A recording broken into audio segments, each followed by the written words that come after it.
healthcare robots. Think Amazon would deliver it. Looking around. Yeah, they Shall we buy Yeah. healthcare robot tomorrow? Healthcare robot. How many Can I buy estimates? it tomorrow? I don't have any. Right, so Selena sits down.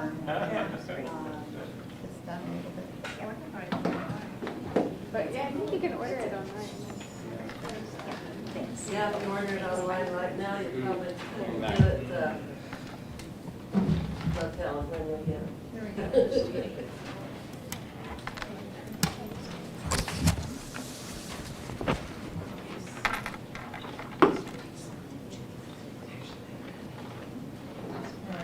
Are we ready to get started? Do you have your microphone on? No.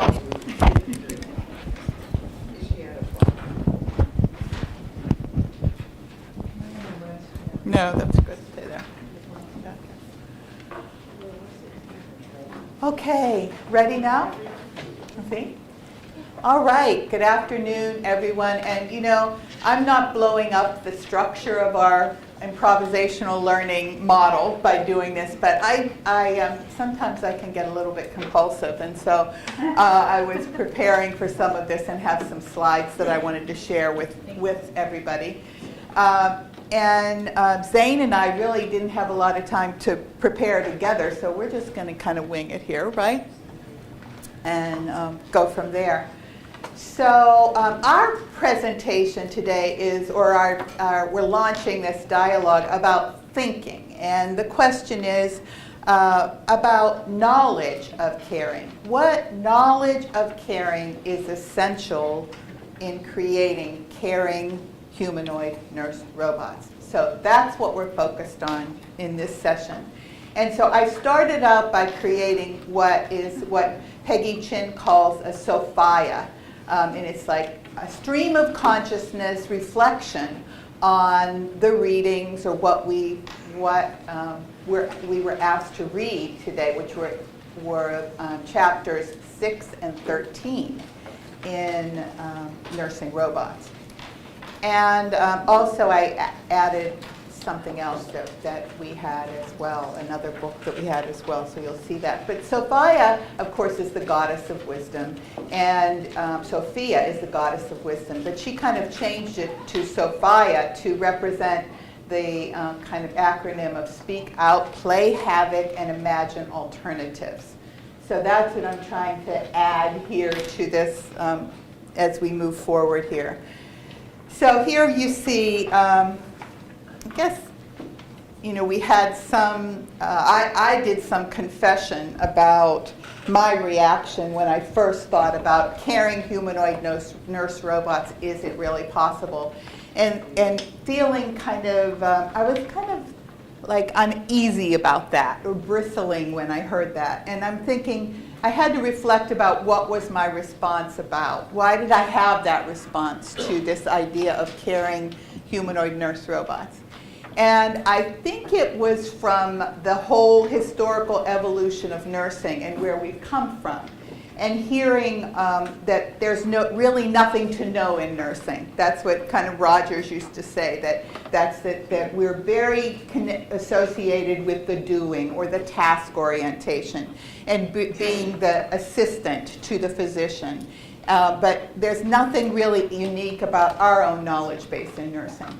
And so I think that was part of my response. And there's kind of the lack of respect and understanding that other health professions have about what is really essential about nursing. What is our knowledge of nursing?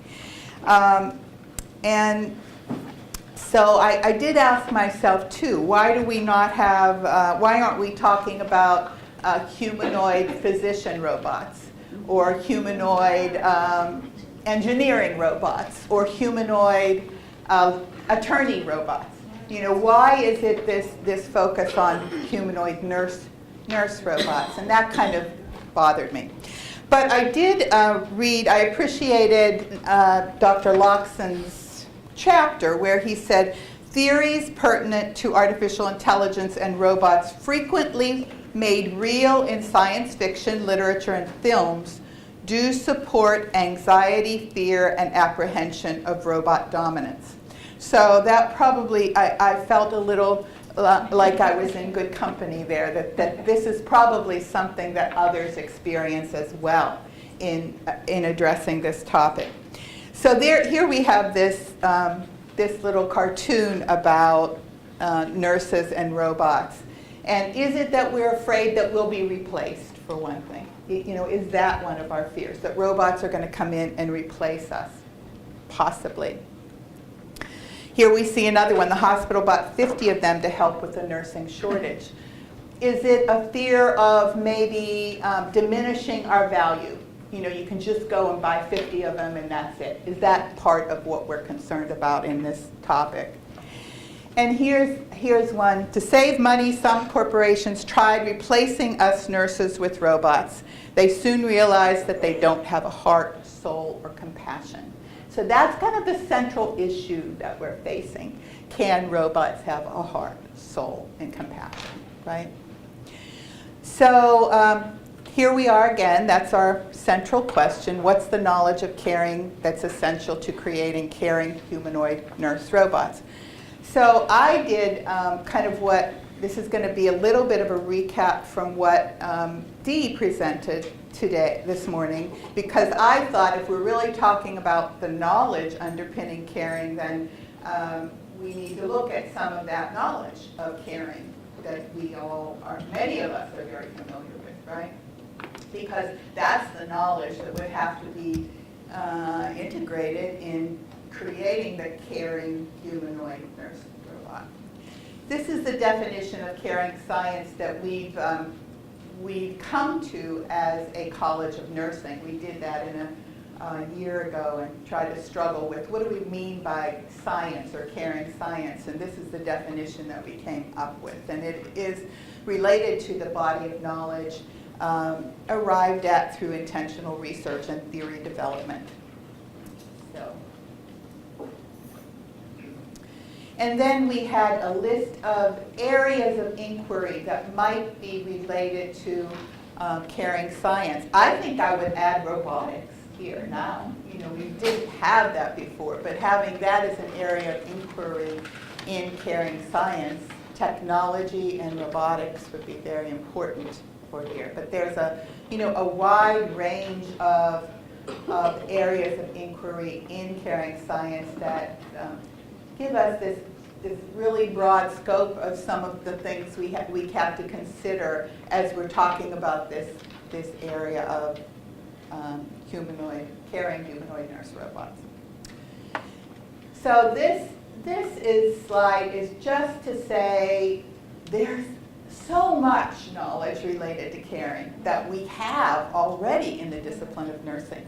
40 years of organized systematic knowledge development related to caring. Thousands of books and articles in this wide range of both philosophical, theoretical, empirical, ethical, aesthetic knowledge, forms of knowledge that are all integrated into what we're calling caring science.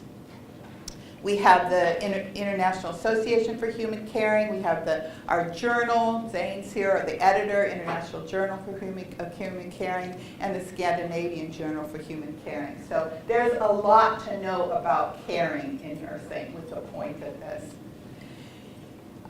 So I thought we would go briefly, and those of you who are here, most of you know this topic of caring science. So I guess I thought we would try to ask ourselves in this session, so this is some samples of the knowledge related to caring science, and how would we take that knowledge in the development of caring humanoid nurse robots.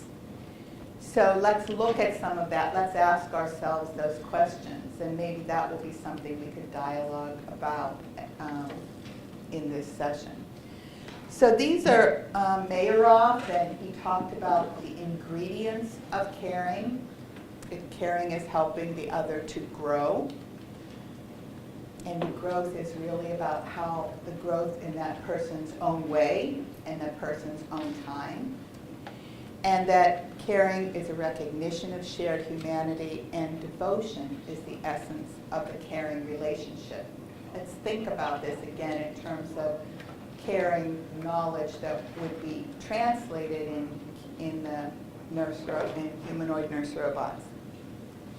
These are the ingredients. I think you're familiar with the Mayeroff's ingredients of caring, right?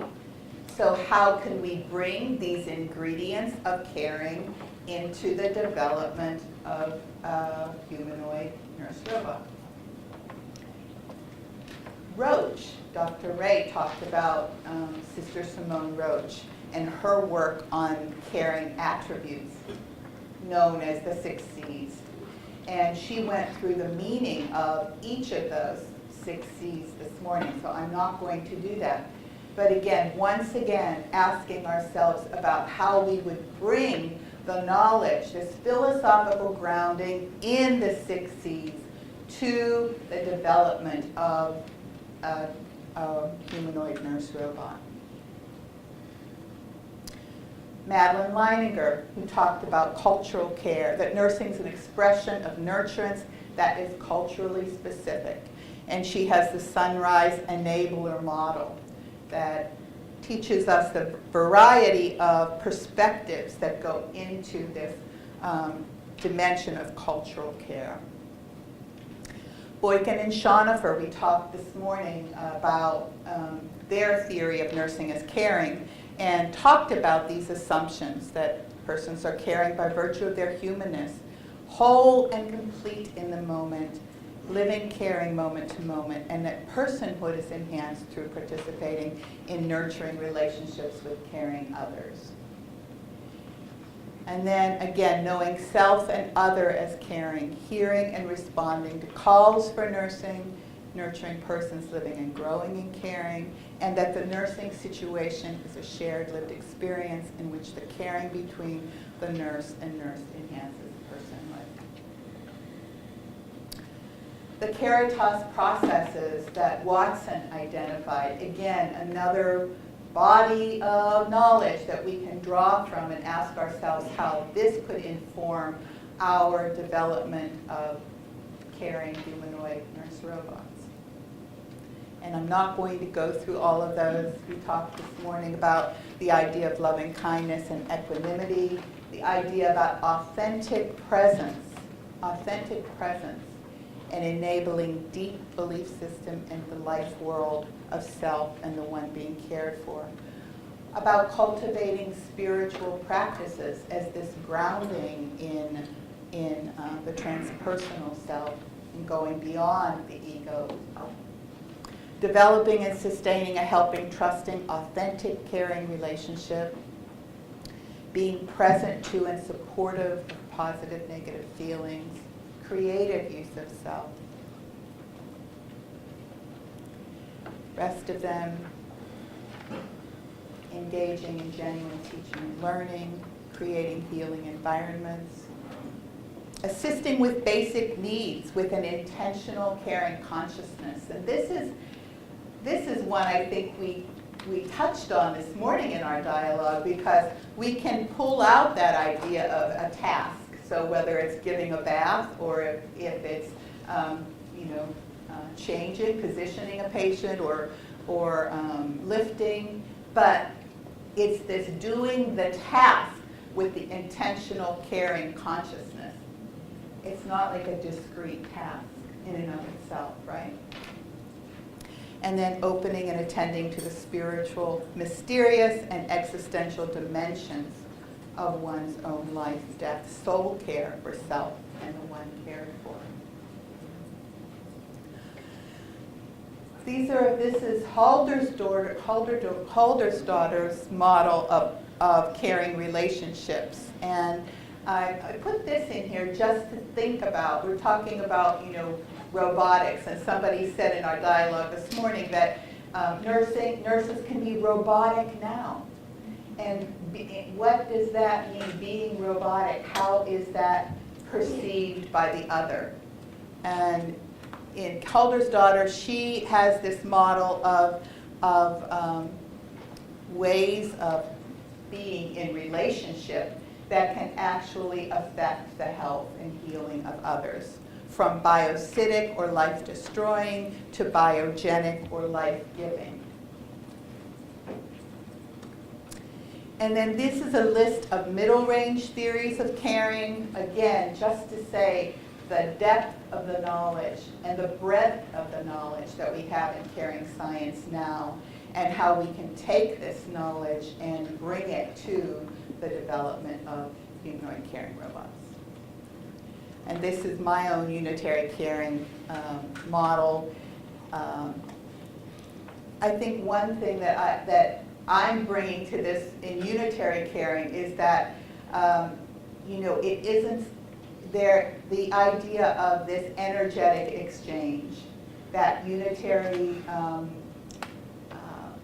consciousness that's present in the interpersonal relationship between people. And that manifesting intentions, that intentions have power. Intentions are real. So that thoughts or feelings or attitudes or all of that we're bringing to it, who are we bringing with to this task? Who's coming to the task? Who's there? All of that is real and makes a difference in caring.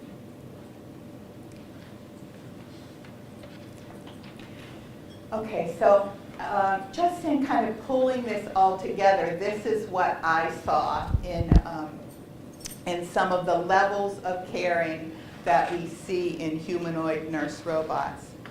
That first of all, there's this idea of technological caring, and this is something that we're all really comfortable with, I think. It's like nurses use technology and robots to enhance care, right? We know that. We're very comfortable with that already in a variety of patient care settings. And that will increase as technology increases, and we know, and we're comfortable. This is a tool for us. It's what Dr. Loxton talks about, right? Technological competence as caring in nursing. And so this is, something that we welcome. We know that this is happening and will continue to evolve. Technology becomes a tool of the nurse, right? Technological caring. Transactional caring. This is when robots actually have artificial intelligence. So this is artificial general intelligence and artificial superintelligence. And they can engage in transactions with others, equipped with empathetic understanding and communication skills. So you read chapter 6 in our book, the Nursing Robot book, and chapter 6 talked about the development of empathetic understanding in robots and how that can be possible, and also about there was one. The communication skills that McAvoy and Plant identified for dementia care, so robots that we use for dementia care, and what are the communication skills that are used? And they listed 4 of them. One was asking short, open questions in the present tense, picking up on emotional cues, giving time and space for the person with dementia to find their words and share responsibility for steering the course of a conversation, and exploring the use of metaphors. So in this idea of transactional caring, robots can be programmed with abilities for voice recognition, dialogue engagement, facial expressions, language understanding, response generation, and voice synthesis. All done so that can happen in this idea of transactional caring. And then finally, the third one, transpersonal or unitary caring. This is the shared consciousness of the nurse and one nursed. Human intentions, thoughts, feelings matter in care. What we hold in our hearts matter. And it also is related to this spiritual connectedness. So it's going to be my position that humanoid nurse robots cannot engage in transpersonal or unitary caring. That's going to be my position. That yes, technological, even transactional, but not unitary or transpersonal. So, I read a book also, we had some questions today in our dialogue about, so how do we prepare? How do we teach nurses differently? Knowing that we're in a world evolving toward artificial intelligence, how do we prepare nurses? How do we prepare any student for this new, what's coming ahead of us? So I found this book. It's called Robot Proof: Higher Education in the Age of Artificial Intelligence. It's by Joseph Owen, and he was the president of Northeastern University. And he gives a background about, again, what we've all been talking about, that this is coming. It's already here. And so we have to get prepared for this in the new skills, the new competencies that are necessary for this new world. And so he talked about this new discipline called humanics that would nurture the species, that's our unique traits of creativity and flexibility that's needed in the new age of artificial intelligence. And then talked about new literacies that were necessary, and he listed 3: data literacy, technological literacy, and human literacy. And that he is really talking about getting more in-depth into the study of the humanities and human experience. And then Watson talks about Caritas literacies.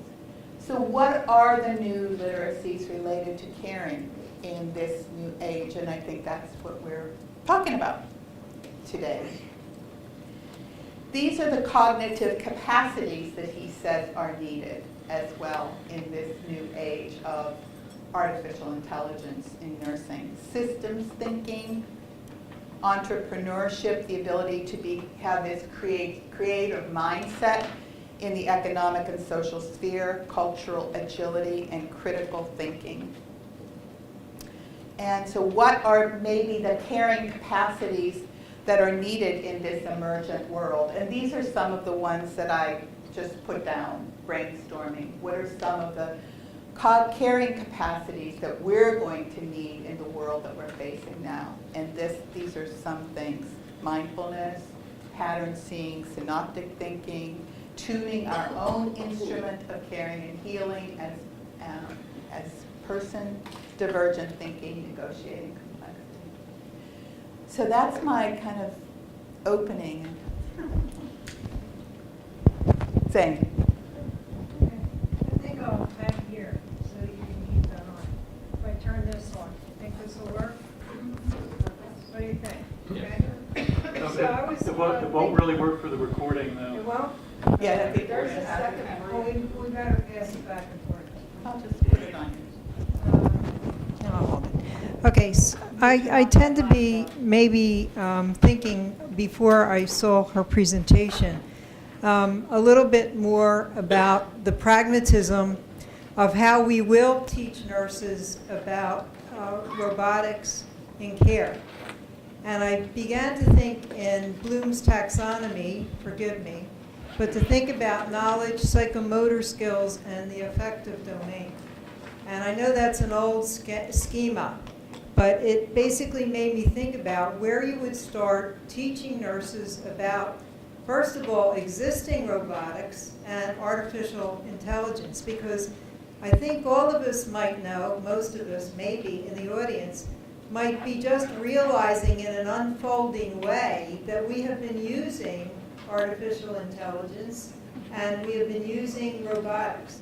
I was thinking about one of my granddaughters who has a Hatchimal, okay, for Christmas. It's a robot. It's an interactive robot that comes out of an egg. And there are a lot of different ones that are available if you want to buy them and check them out. And then there are other robots that children have been learning on as they have learned about artificial intelligence if they're playing with their mothers or fathers or significant others' cell phones and accessing Siri, or the Japanese version of Siri, which is what, Gogu, that I read about in the book. So that this is pervasive, we know that. So to teach nurses, first of all, about what is actually in use robotically would be the first step. Because I think I've been encouraged to find out how much little I know about what is going on with this. And then if you map that in a curriculum, that would be pretty interesting to do. And then to think about buying that for a simulation lab at a major university hospital, and also for a university, to think about how to introduce to both the direct care provider nurses or indirect care provider nurses, and also to the students, so that they begin to see Paro and other ways of using these existing robots, whether they be dogs or seals or whatever, for interacting with older people in a set-up community setting. For the students, it will be a simulated setting. Or also even for home care nurses to trial, or people in long-term care to trial in ways that are already beginning. I remember reading part of the book where one of the questions in one of the tables to the nurses were, they were pretty good with using the robotics, but would they like the robots to take care of them? And if I remember correctly, if you looked at the statistics, it was they weren't too happy with that. I remember this in terms of one of the tables.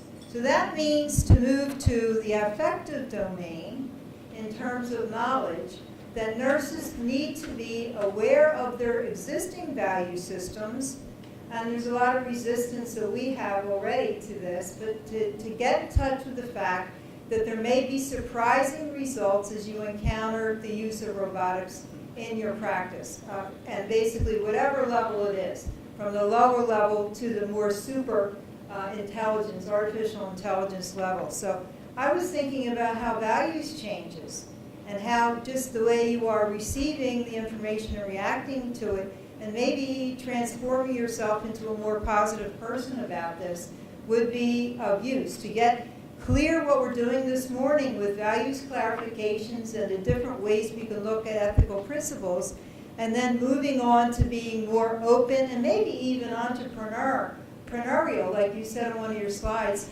so we can be active and maybe get some patents as we develop things with engineers. Because nurses have always developed objects and have been very creative in care situations, so that's another thing. Psychomotor skill is another area, and that has to do with the interaction.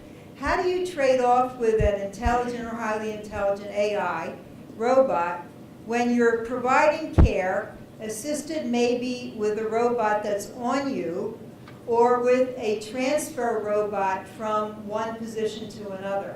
How do you learn how to do the dance of caring at the bedside or in the home that way? Because I really think that would be very interesting. Because I was thinking about the dance of the interaction as you do that, and how you are, being civil with one another, being civil with the robot, being obviously caring with the patient, and how you would develop that skill along with the interpersonal, interrelational skills as you progress in the care episode in that particular situation.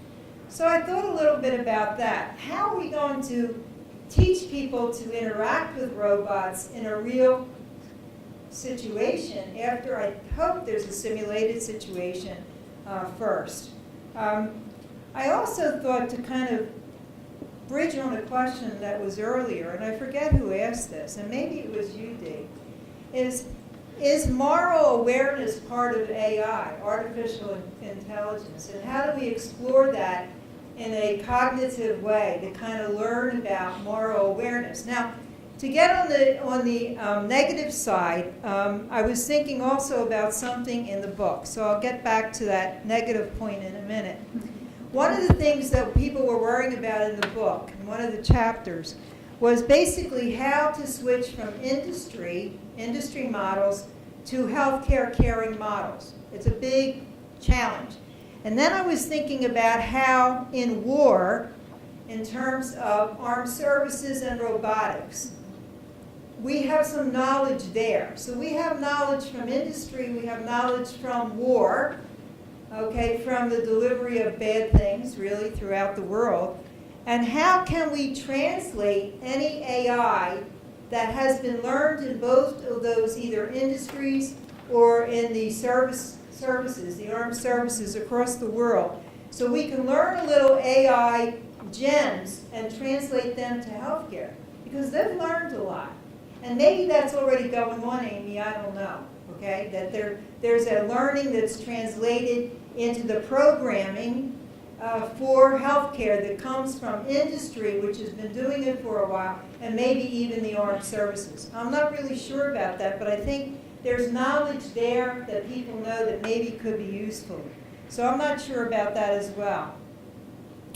And also the dark side, because I'm writing right now, I'm using Sigurdur's Halldórsdóttir's theory in a study I'm doing on nurses who murder. I'm going to tell you that, okay?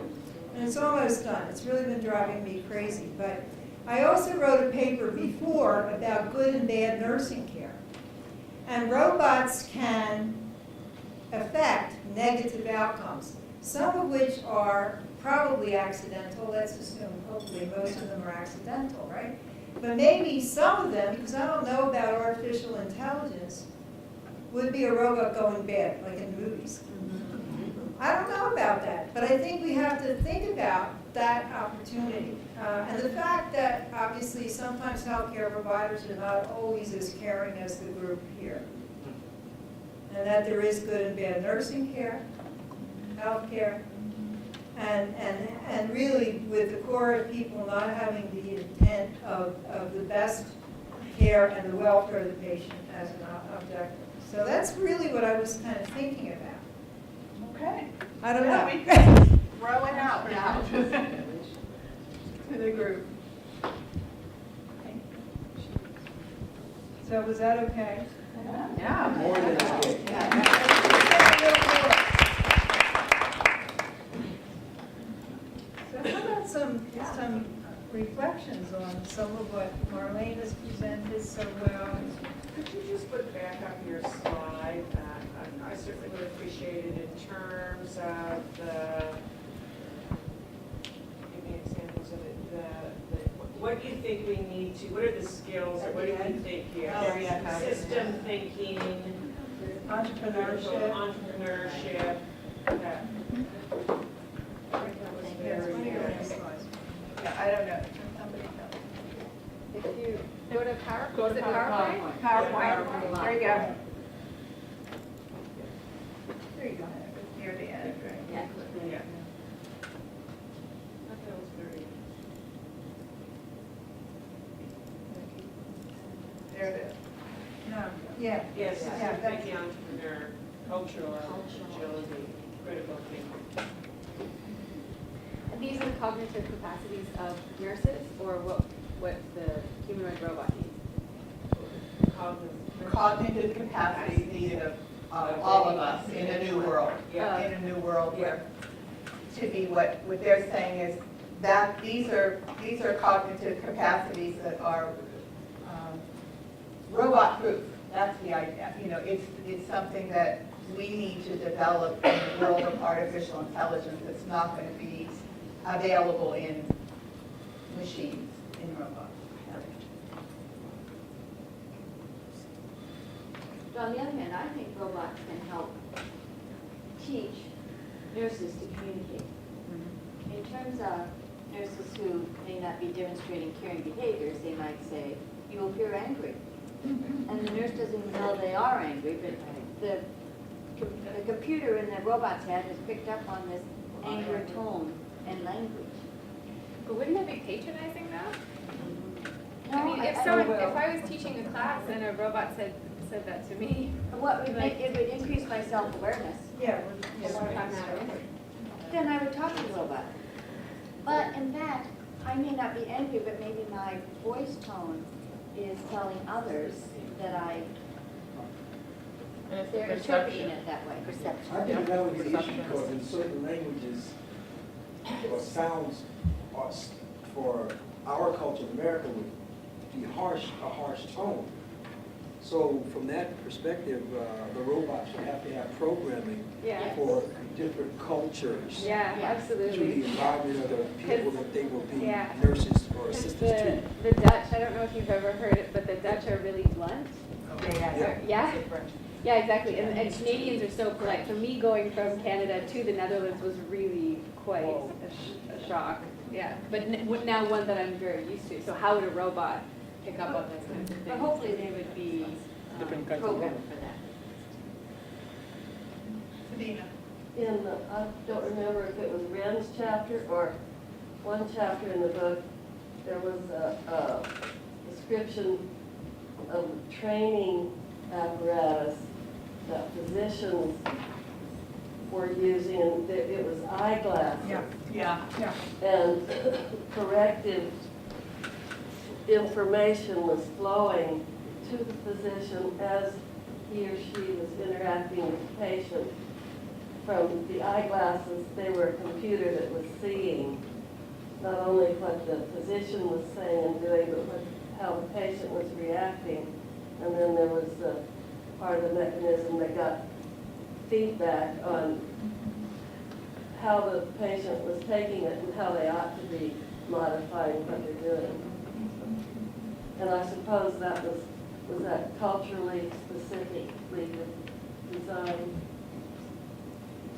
What do you think about basically the empathy question in that chapter? Because to me, that recognition of the patient's cues and the responses to those cues is the most delicate part of it. And I think the voice and so forth and the cultural differences for intonations and emphasis play a lot there, so that it would be culturally specific and we would have to be culturally agile, or the robot would have to be culturally agile. I think that was the most challenging part of what I had to say and think about. And I think a lot of people have been talking about the relationship concern. Well, first of all, I don't know who wrote, say, page 134, the story about Dr. Wren and the psychiatrist. Who wrote that chapter? I think it's beautiful. And what just to build on what you're saying, I thought that was a really great illustration of partnering with artificial intelligence, because maybe this is how I heard it, that the physician went into this situation, the psychiatrist went into the situation with the couple of one man had broken his leg, the other was the caregiver, and the psychiatrist was called in because they were concerned about the health of this couple. And all while he is, as I understood it, all the while he's doing his assessment, there's a feedback loop going to him, checking his assumptions, checking his, are you listening? Are you paying attention? Are you angry? Are you being presumptive? So on. And then the assessment goes pretty quickly because it turns and he comes to understand, wait, this is not what I thought it was. There's a whole another situation going on here related to this child who had been a part of their life. He has to reboot himself, right? And all the while he's getting this feedback, which I think makes what he does more precise, more empathic, and by the way, efficient. Because, this is all happening in real time in one home visit, not 6 sessions or whatever. It's happening very quickly. And then he starts to understand that there's this child that needs to be cared for, and he starts to interact with a whole ethical system that now is set up that blocks him. It says, wait a minute, you're overstepping, because these people are not this child's parent. You can't step into, you're walking into a minefield, and he checks himself. This is how I'm reading your story. Am I reading it correctly? Yes. Okay. And so he checks himself, and then there are these ethical systems in place that keep him from going too far out of bounds for what the call and response was in the situation. And if he's going to do this other call and response, a whole nother set of people have to be involved in parents, the school, anyway, to me, this was a beautiful example of accelerating our empathic abilities within relationship. That I think preserve the core of nursing and preserve the core of relationship and ethical knowing, being, and doing. And I just really appreciated that you pulled that together in a way that I could see this as an aid if I was willing to be self-reflective, right? Continually open to the possibility of being and becoming more fully human. I myself as caregiver and responding to the call. So, this was very helpful. And I found myself not resisting. I was thinking about. I was thinking about the idea of go ahead.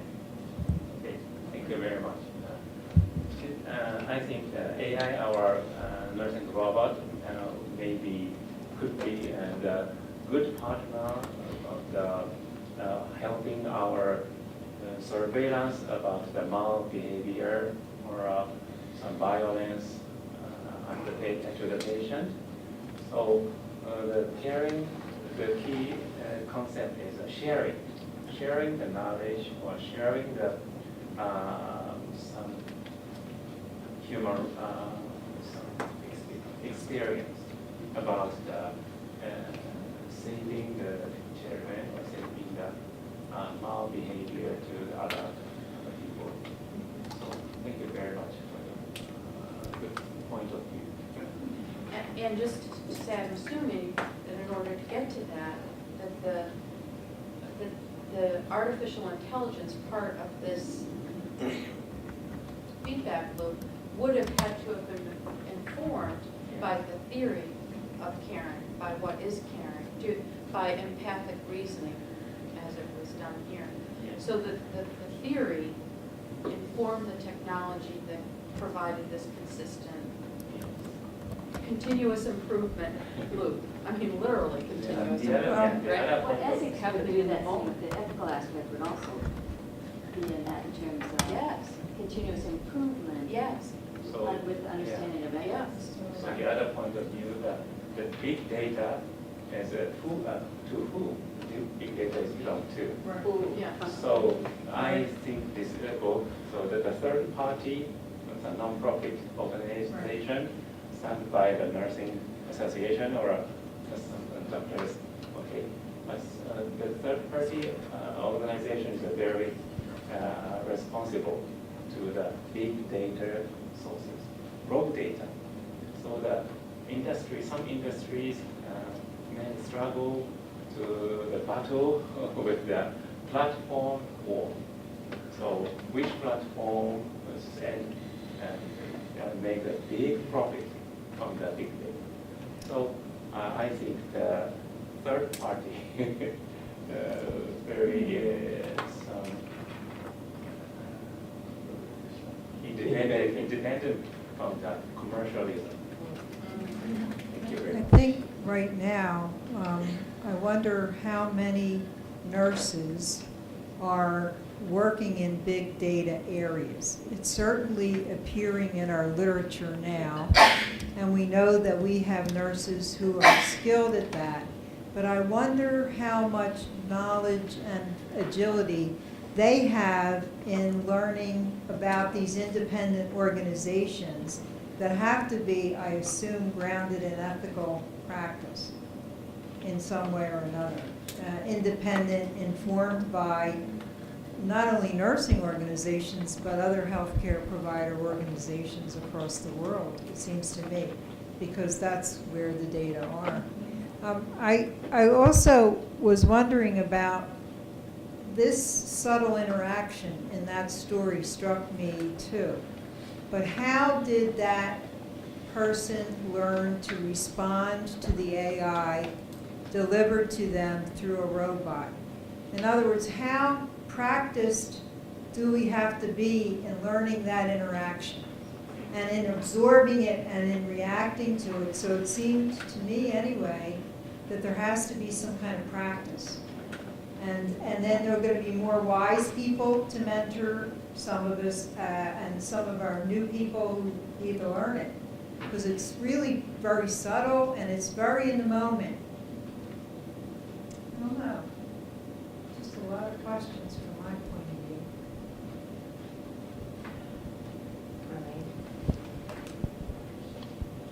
It seems to me that it's a wonderful opportunity to extend caring and caring science. The process of teaching someone about caring is lifelong.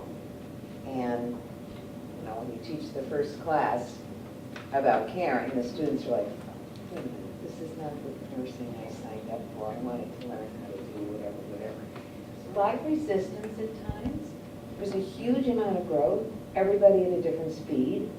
Sometimes they're not receptive to me saying, you know, here's another way to look at that situation. I think struggling with these issues about where is nursing with robotic technology and where is caring should be turned a little bit as a way of developing the caring qualities and competencies of nurses and nursing students. I think you've given us a little bit of a framework here. And it's an opportunity to grow with that because it's not an easy process and it's a lifelong process.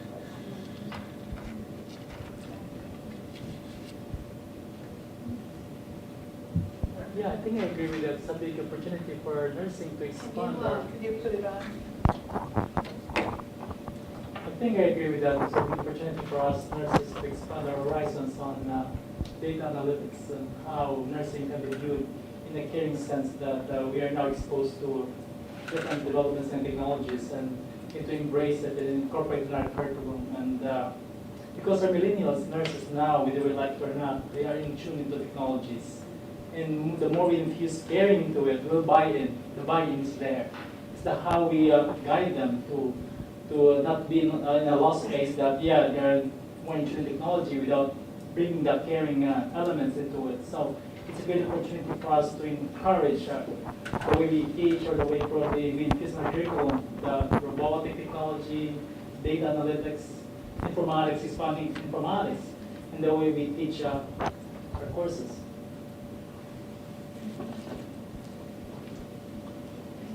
I was just struck. Oh, sorry. I'm still thinking about, you mentioned the dark side, right? I want to go to the dark side. And so I can't help but think about the robot being hacked. And you know, what do we do in that situation? And I wonder if, I mean, how could we take that risk and turn it into a mitigation strategy or prevention? You know, if a robot were to be hacked, then perhaps, I mean, we have plans of redundancy or something like that, but also it can only do this kind of activity. You know, it's never responsible for ethical decisions, because how would we verify if the robot had been hacked or had been hacked and then gives a recommendation for one medication or another? I don't know, it's not really a coherent thought, but I'm triggered by this dark side and the risk of being hacked and how we might use that to do something with it. I don't know how many organizations are monitoring codes, for example, or even supplies of medications. You could have a rogue robot stealing medications that somebody programs.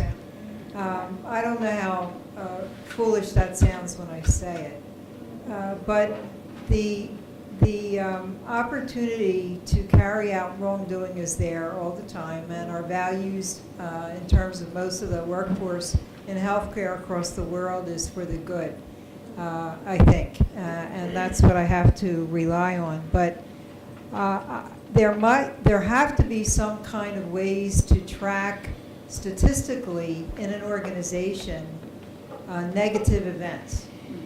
There are morbidity and mortality conferences, and I'm sure there are code blue patterns that are monitored in ICUs. I think it's a little more subtle right now in long-term care and nursing homes, at least in the United States. Obviously, deaths can be counted and are, but more than that, the abuse factor, I'm not really sure about how that is. There are reporting systems where skin tears and other things are looked at very seriously, but there still is opportunity. So I don't want to go over to the dark side, but I think it has to be something to think about in this whole arena, because even if there are nurse-robot partners, perhaps the nurse or the physician or whoever, the physical therapist and so forth, might not know how to reprogram, but they know how to do some kind of a workaround to get to what they want. So I guess that's the only way. Was there another comment over here? I guess just in terms of the hack is of robots. Oh, right. And just in of hack, there is, to your point, in today's world of delivery of healthcare services, and more specifically nursing, we know that we educate them, we give them code of ethics, we have standards, we have best practice, all of that stuff. And we still have medication errors. We have a case in Canada, more specifically Ontario, where a nurse has murdered more than 8 people in patients. In long-term And she hadn't care. told anybody about it, and she'd still be doing it. Yeah, and she, right? And so, so you build frameworks trying to protect, ensure quality, ethical care, whatever. And so it would be the same, and that's the importance of really of working with people who are developing the algorithms, right? To build into those algorithms, the standards of care, the best practices, the ethical frameworks, right? At least to give some guidance. But it's with every day with our computers that we have today, people hack into them all the time. And so we have, hyper systems for security within it, but they still hack into them. So are we ever going, I don't believe we're ever going to be able to prevent that. There is always going to be, no matter what, some dark side to everything. But it's how do you build the foundation so that everything doesn't become dark.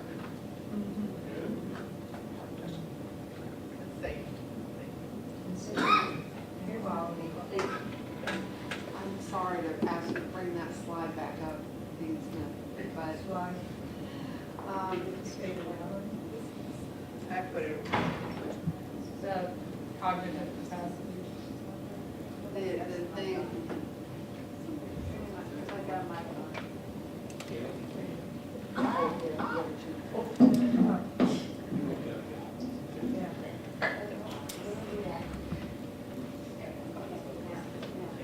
So, I was thinking when you mentioned Siri, I was thinking about how Siri does systems thinking. That, you ask her for a restaurant around here or a particular restaurant, and she gives you these different options and things to do. And that kind of goes along with that economic and social sphere of entrepreneurship. She's like, well, there's nothing like that available, but would you be interested in this? I mean, she's offered that to me. And I think we can train robots to react in different cultural settings. And they're already doing the critical thinking. So I'm going to play the devil's advocate here. Oh, yeah, you're saying that these are supposed to be cognitive capacities that we need that aren't present in robots. Yeah. And you're saying you think that. Or they help us develop it. Yeah. Well, the holistic piece is still missing, I'm sorry. That's an ability to view holistically. I think knowing where everything is linear. Yes, I do agree with that. I Not do. holistic. Yeah, because of course, what's important to me is, in the caring science, the ability to see above and beyond, to help the patient to achieve more than they are. And I agree with you, I don't think that piece of it. But the robot could help us think that way. Yeah. Yeah. Have you thought about this or Yes. have you thought about that? And based on the response, they might come up with another question. Yeah, that's true. That I might not have thought about. Yeah, that's true. Carol? Just to build off, that's using big data to then be human, to help interpret it and work with the person to make the best decision for that person. So we're building off of that. So big data is informing Right. through the, like going through all the different databases to come up with the best evidence for what is needed. But you still need that person, at least at this time, to be able to help navigate that with the person we're caring for. Yeah, and that's a systems principle. Exception puts the rule to the test, right? Big data, small data. Let's look at ways of knowing. And intuition is one of those, and all the big data in the world are not going to help us with intuition and aesthetic learning. But has anybody read, I read something that said that, like diagnoses, for example, that the computer is much more accurately diagnoses than the physicians, nurse practitioners, whatever. So, I mean, that to me, that seems disturbing, but then to me, it's like a partnership. You use that. Yeah, It's part of your tool. Medical diagnosis, yes. Yeah. Do you have something, Gail? No. I was going to say something, sorry, I think I did, yeah. The partnership up to a certain extent, because there's often this tendency to overtrust the technology. So you know when the GPS system first came out and people were driving to lakes because the GPS told them to do it. So it's a fine balance, you know, it's a dance, it's another dance, right? But I would be worried about the day when a surgeon or doctor or nurse went against what the AI told them to do or against what the robot told them to do, and suffered the consequences because they didn't do what the system told them to do. So then also, how do you find the balance between trusting the human worker and trusting the system and working together? Anne? Marlene, you asked the question about what is the knowledge of caring that we bring to the development. And I am wondering, what is the essential knowledge of caring that we see, that's critical to bring to the development of these humanoid nurse robots? I'm not sure that I'm just wondering where we are with that thinking. Are you asking me? I was like, I guess, yeah. I mean, the question that I have right now is, I think that is the knowledge. I mean, I thought, and this was a smattering. Obviously, we can't talk about all of the knowledge in caring science in this session, but just a smattering, that's knowledge, that's theoretical and philosophical knowledge mostly that we went over. But how do we take that, okay, and we're invited to the table now and say, okay, we're building a humanoid nurse robot and we want to integrate caring into it. What's important about this? They're a group of engineers. We're communicating from this, all of this body of caring science, what's most essential to be part of this. So. I guess, like anything else, from my perspective, it all goes back to your theoretical framework. And if we apply,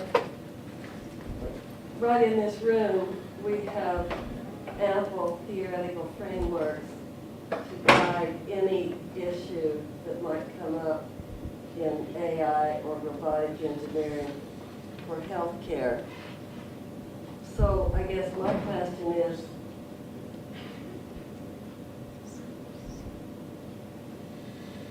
this is a crazy way to say it, but how do we market those frameworks beyond our own little enclave?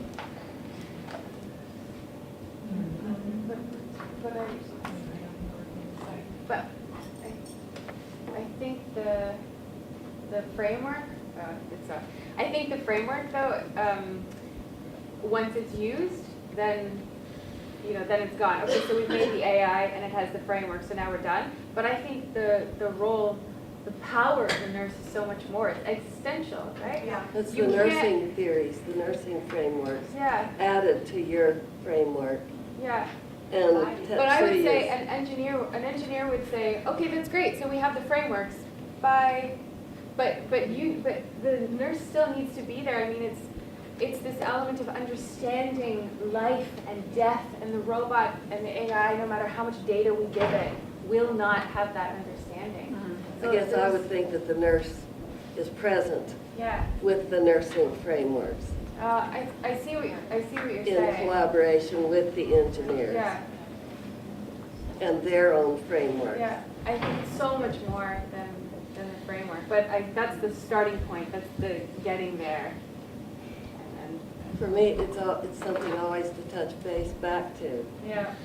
And just if I could throw one Sabina, can you push your monkey wrench in, one more monkey wrench. I'll see if it'll come on. Somebody else. Somebody's on. Okay, as we were breaking for lunch, Nino sort of threw Ann and I for a loop by, I think Ann asked the question, well, what's the essence of nursing? And Nino says the essence of nursing has to change.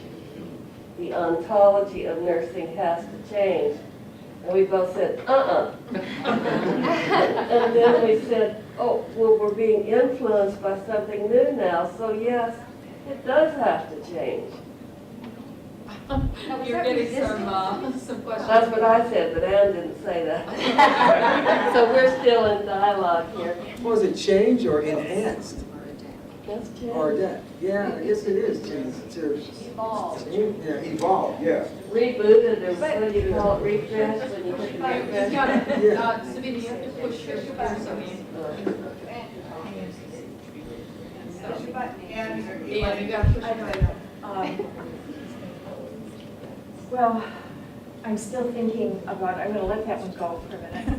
I'm just still thinking about sitting at the table with Dr. Kai, with engineers, with whomever, and they're really going to try to listen now to what I'm trying to infuse into what's important in the development of these robots from our perspective. I know, I hear what you're saying, Sabina, and I obviously see that from a theoretical standpoint of hearing how that builds, but I'm wondering how confusing. Okay, so we have a framework, you have a framework, you have another nursing framework, so they're like, forget it, because I don't get it, there's all these, so I don't mean this in a critical way, I just mean this in a practical way. Yeah. So,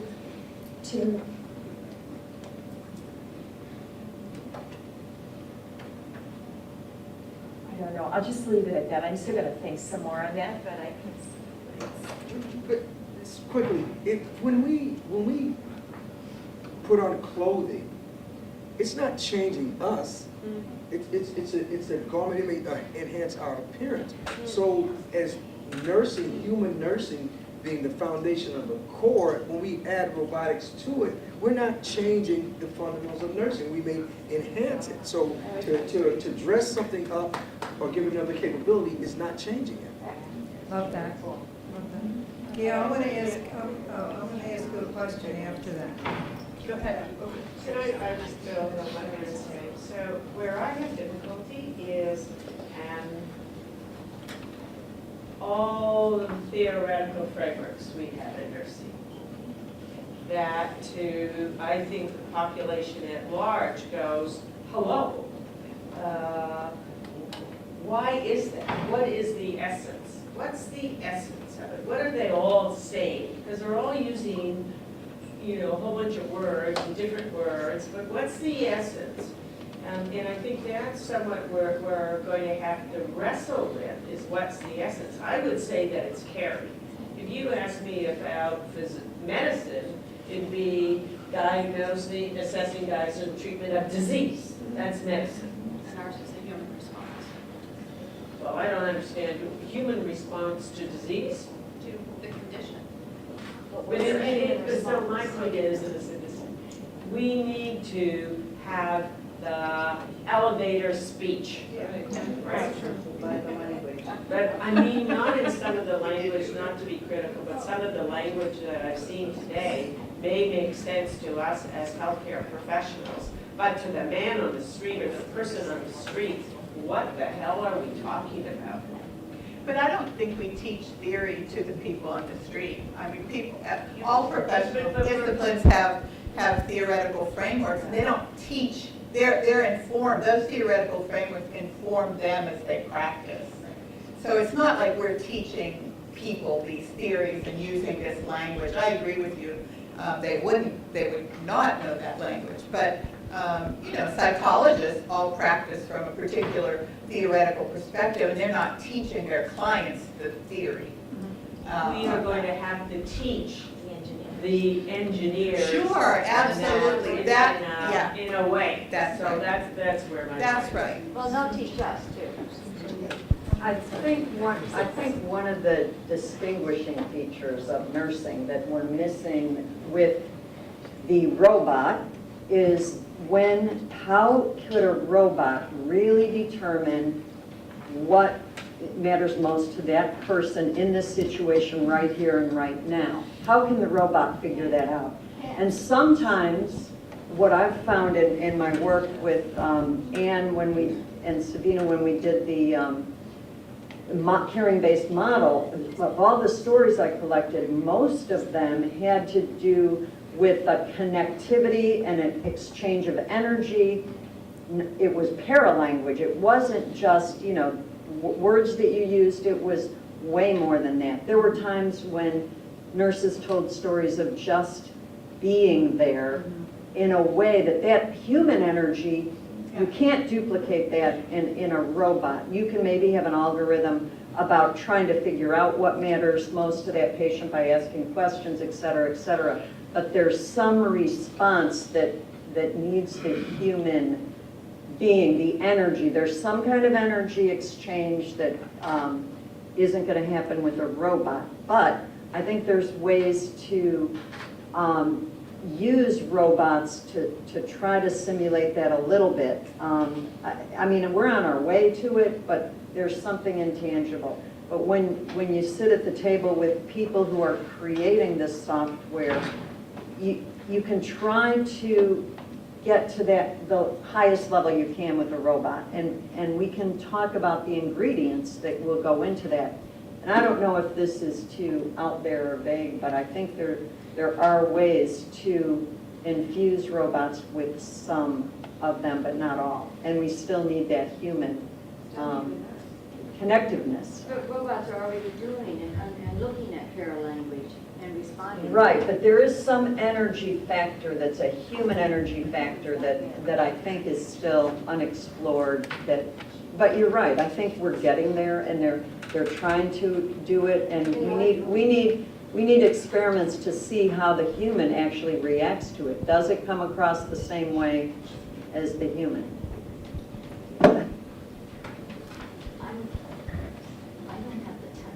I'm going to be a devil's advocate. With all due respect, when you say paralanguage, I don't know what that means. Now, I know it's a language that people embrace, and I can infer it. But if we don't infer what it is, but I don't know what you believe it is and what I believe it is. So that's the piece of a language, particularly for our engineers, who I once was told by a Norwegian engineer, engineers have all the answers, we just don't know what the problem is. But we have to speak in a language that engineers, our executives in organizations can understand.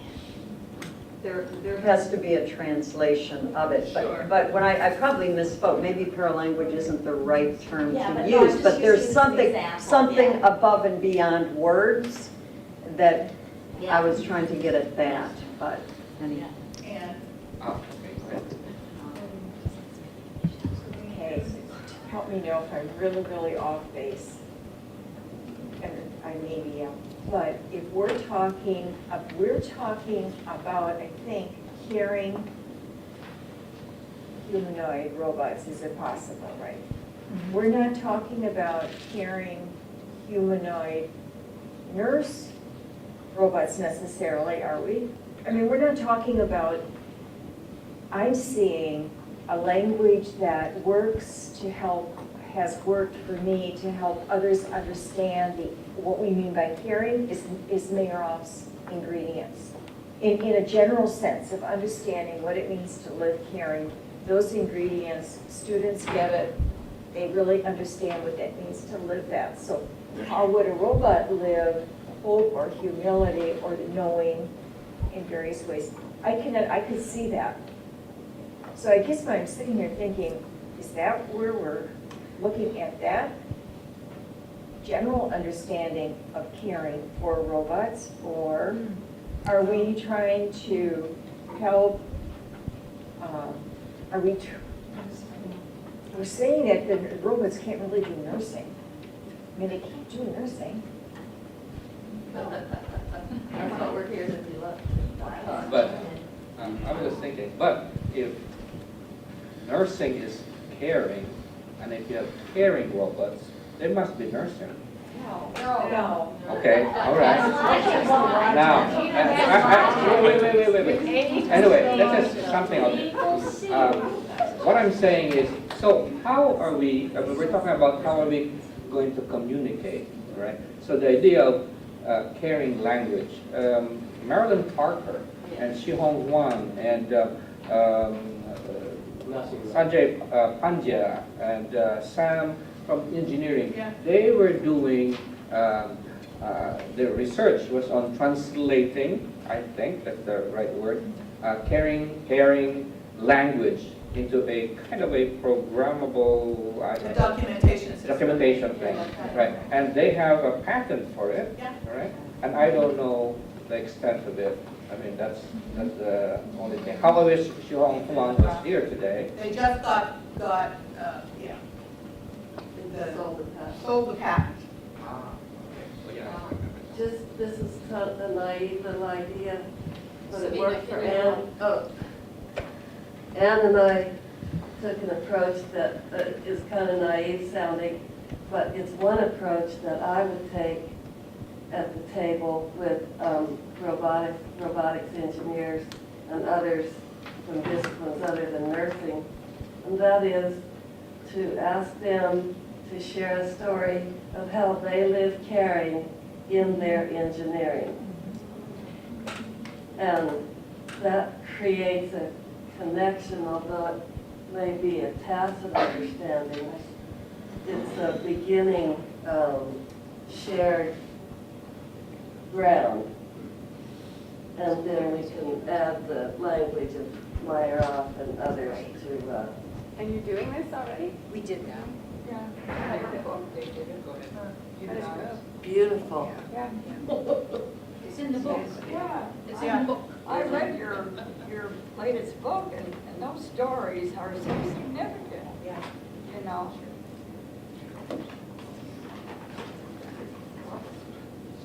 Is your microphone Somebody's on? So, Dr. Len's idea is wearable AI system. So this is helping the ESCAL node, campus ESCAL node. But this is not robot. This is just helping the ESCAL node. So Dr. Robson said, nursing robot. Nursing robot is the independence thinking using the AI. This is the wearable. Different things. We have to divide. This is my idea.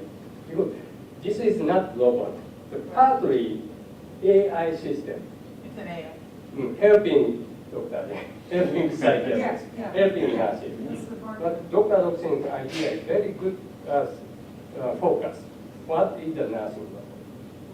Nursing robot and AI devices are different. Yes. Yeah. We should go back to the nursing robot. Can I ask Gail a question? I got the idea from that. Yeah, what, I was wondering about a nurse administrator who basically has to make decisions about what's to be purchased as you influence purchasing for AI robots. How would you go about working with selecting any that were in the market? Because some are in the market already. But I wondered how you would do that, to be in command of your area and yet collegial with everybody else you were working with, to get that value proposition.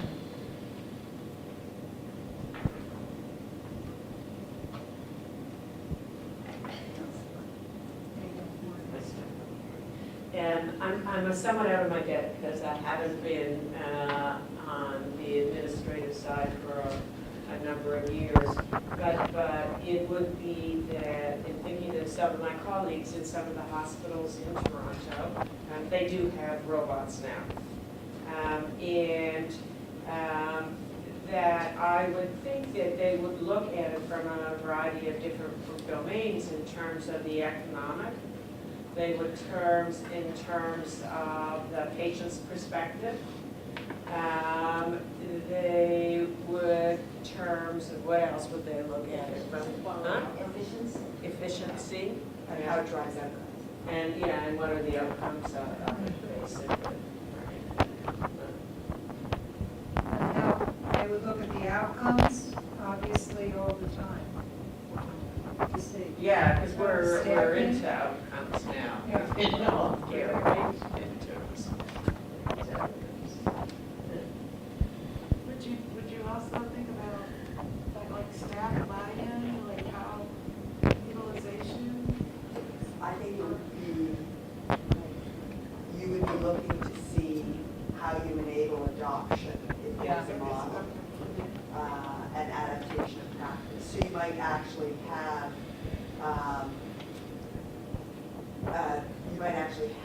staff involved in some of the selection. Not are we or aren't we, but how are we? How? Yeah, and then human factors as well is a big issue, particularly if it's a shared model, which often gets to a lot of engagement.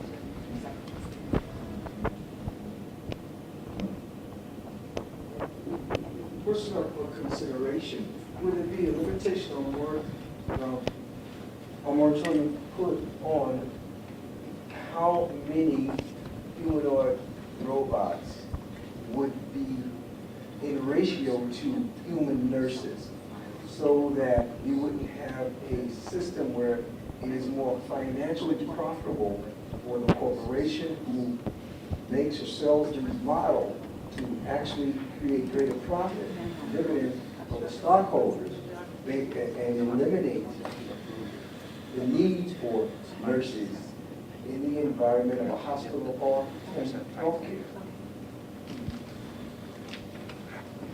So I don't think, certainly in Canada, we're not going to be in that position. We're going to be very similar to Japan in terms of, we have a huge baby boomer population, bigger actually than the United States does.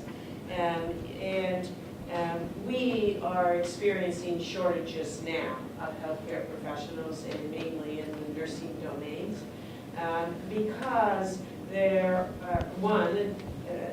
population is not growing fast enough, younger generations, right? We're not producing enough babies.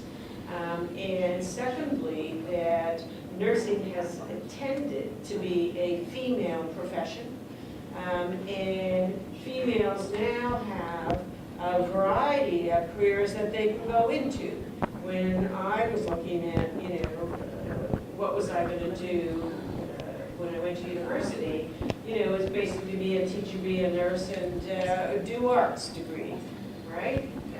And now, 60% in Canada, 60% of physicians are female, 60% of lawyers are female, and so we are experiencing, and ever increasingly, and I know from the government's perspective, they're spending a lot of time looking at the whole shortage problem that we have now and ever increasing. So we're going to be very similar. It's not going to be it's going to be that we're, let me call it, forced to move into the whole domain of robotics because we don't have the workforce.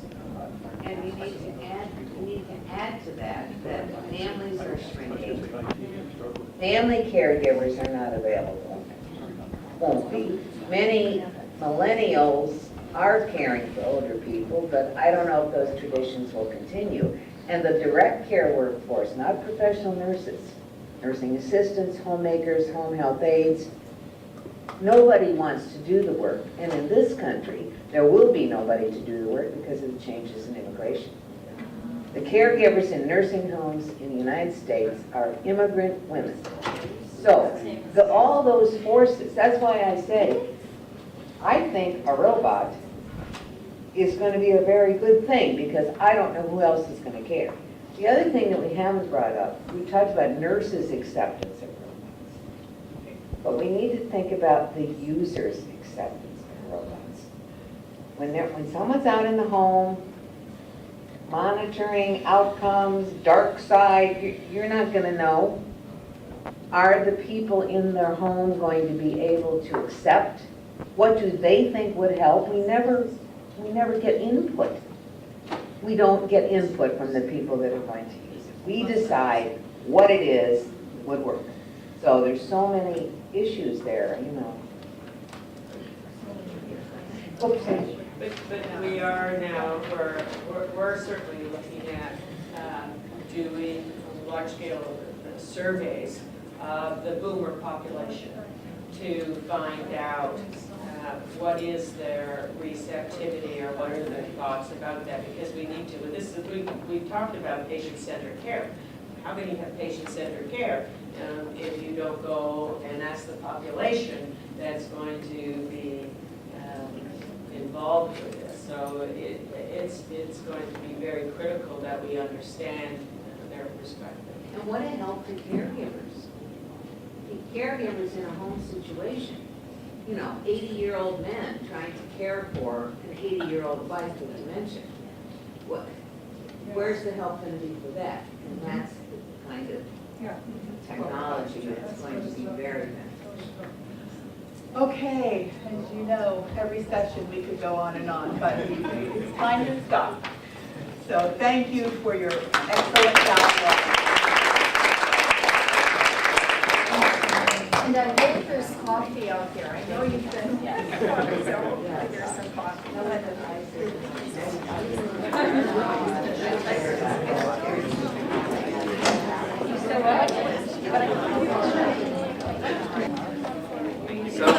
by the way.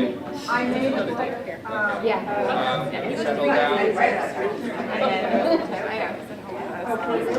For this, all of the, I copied the abstracts of all the 200 articles that I have in the database. Okay, so we will now have Dr. Kai. Jason Hallstrom might be coming, but we don't know yet. Okay. All right, Dr. Kai. Okay. So good afternoon, everyone. Now I'd like to start this session. So we have discussed about carrying humanoid nurse robot so far, but what's a robot? So are robots human? No? No? No. Yeah.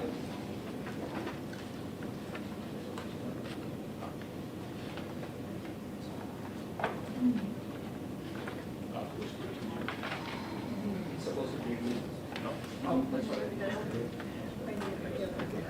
Thank you.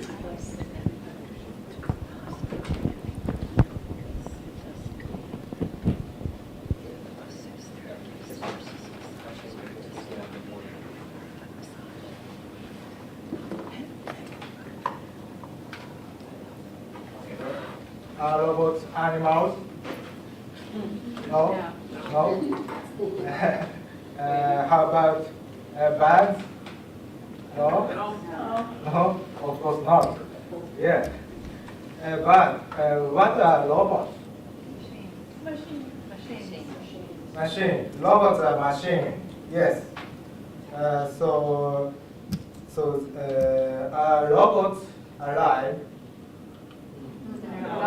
No. So do they have emotions? No. What are robots? Machines.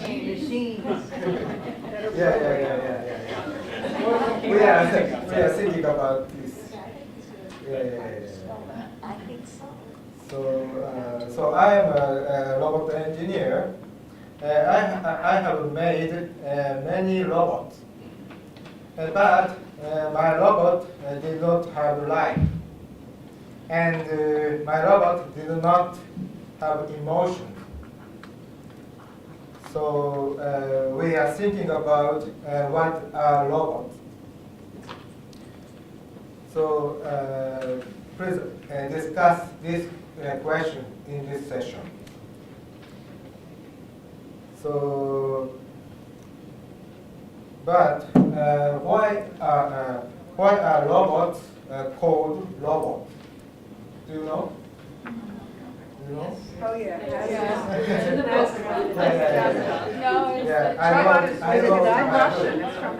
It's Russian. It's Yamabosaya. Yeah. Who was it? Yeah. Robot means So, yeah. Horse? The word. I'd like to explain the origin of the word robot. So, robot is derived from the Czech word robot. Yeah. Robot means forced labor. So, robot was first used in the Czech play, Rossum's Universal Robot. So robots originally existed in only imaginary world.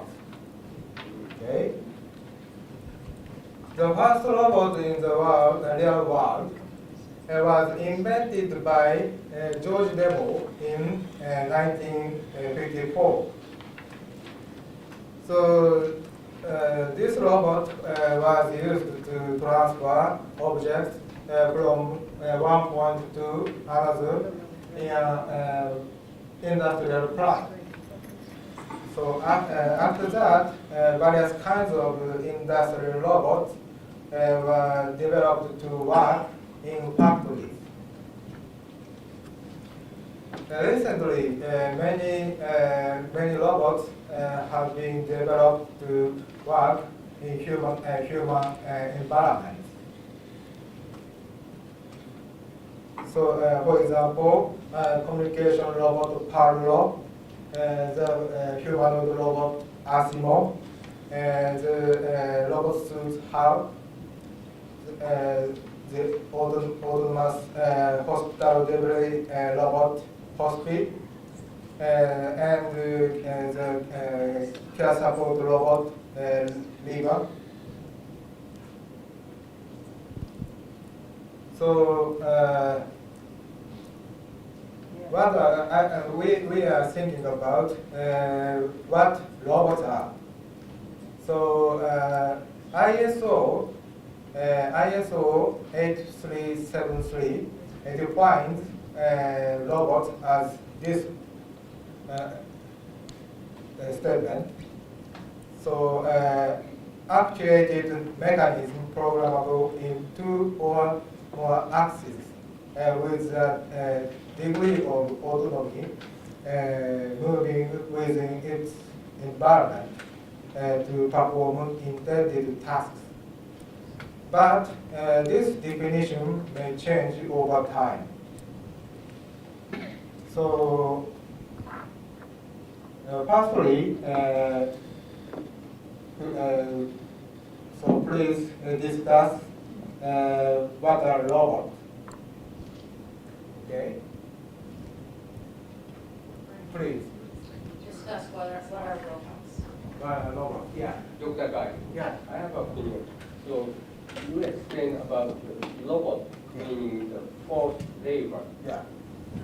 That means if we will make a humanoid nurse robot, is the forced labor. Yes. Yeah. Yes. So that means that if humanoid nurse robot like me, if I am a humanoid nurse robot, and then I am a head nurse of yours, Yeah. but still forced labor. Human and forced labor, which is the higher position. I have a question. Yeah, I think We so. have to I think so. Yeah, yeah. So I think when the robot supports patients, safety consideration for patients are needed. So recently, robot safety have been improved due to the advancement of computers, sensors, and so on. But when the computers do not operate properly, the robot will be dangerous for the users because the robot will move unintentionally. So my laboratory has developed some mechanical safety devices to guarantee safety, even when the robot computer breaks down. But it is difficult to guarantee safety in all situations. For example, the batteries in a biped robot have died. It is difficult to prevent the robot from falling down, even the safety devices. Dr. Yeah. Can the robot be turned off to preserve the battery? Preserve Yeah. battery. Yeah, but when the batteries have died, we can change the batteries. Yeah. So is there any then, warning that is there a warning that the battery is getting ready to die? Yeah.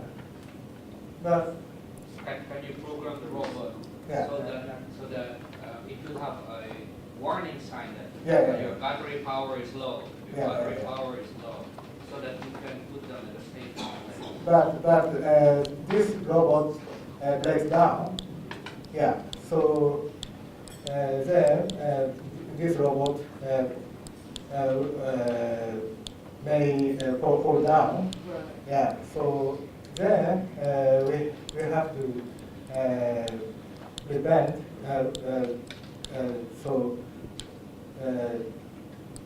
the falling. Sorry, we have to prevent the robot from falling down. So yeah. So Dr. Guy. yeah. So that means the robot and human interaction has a risk for the injured patient. Yeah. And the robot needs to have a safety mechanism. So Dr. Rosin mentioned about that. If a robot indicates the low batteries, it automatically stops the robot moving. It prevents the injured by the robot to the human beings. Yeah.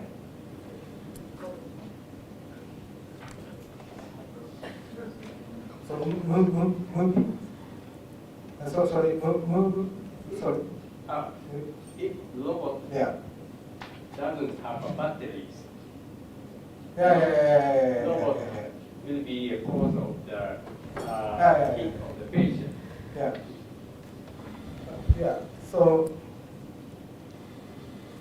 but when the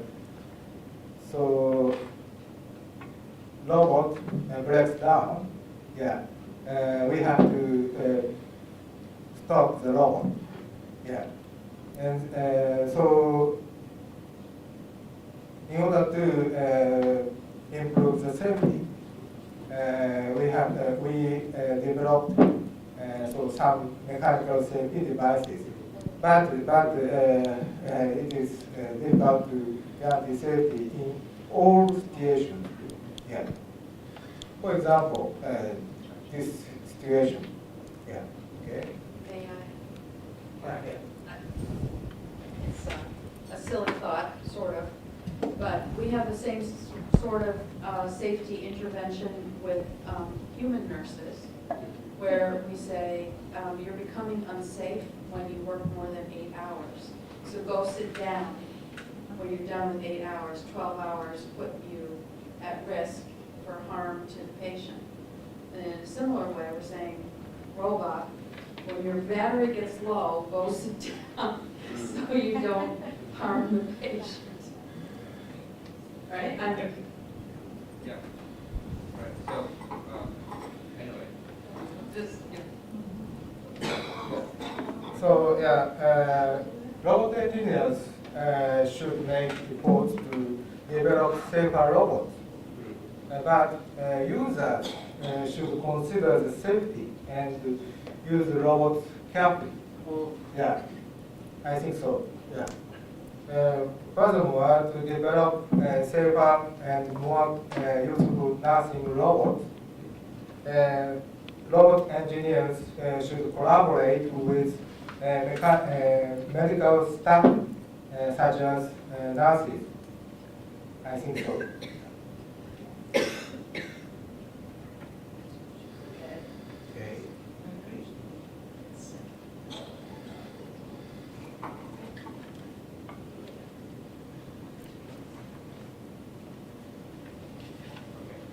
Okay. Okay. So please discuss what a robot. So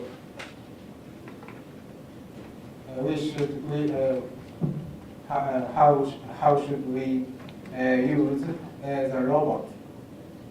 Okay. yes, Marlene. I just wondered, Dr. Kai, Yeah. you've developed robots, right? Many robots. Yeah. And so have you done that? Have you engaged nurses in the process at all? Or they've worked with you in developing your robots? No. I have never so developed the robot. You haven't developed nursing or Nursing, medical types of robots? yeah. So You have developing the walkers for the elderly people with walkers, and then yes. he is I will- developing rehabilitation machine with the physical therapist. So you're a nurse, so it's Yeah, consulting I'm with you, yeah. This one. so 18 years ago. Almost 10 years. Yeah, for the elderly. yeah. Oh, okay. Yeah, okay. So I have developed this one and this one, and after that,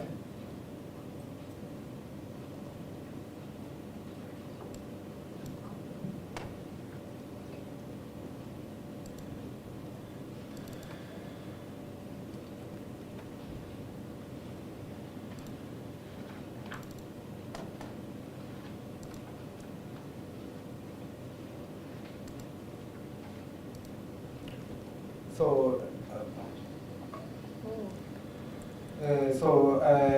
I have developed this robot system.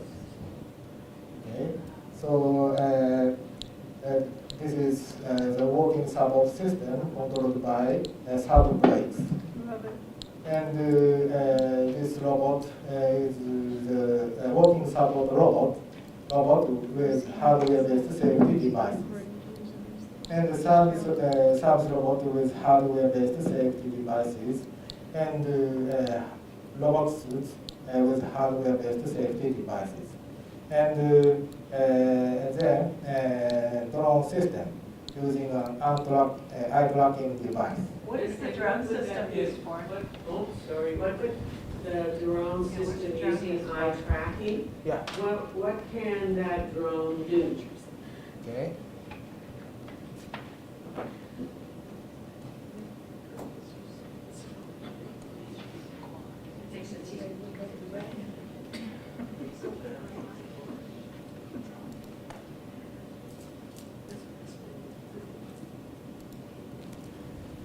So many countries are rapidly aging. Okay. Yeah, people in many countries are rapidly aging. We expect that the number of bedridden patients who have difficulty moving their arms or legs. Okay. So we have proposed a drone system using an arm tracking device in order to improve patients' quality of life. Okay. So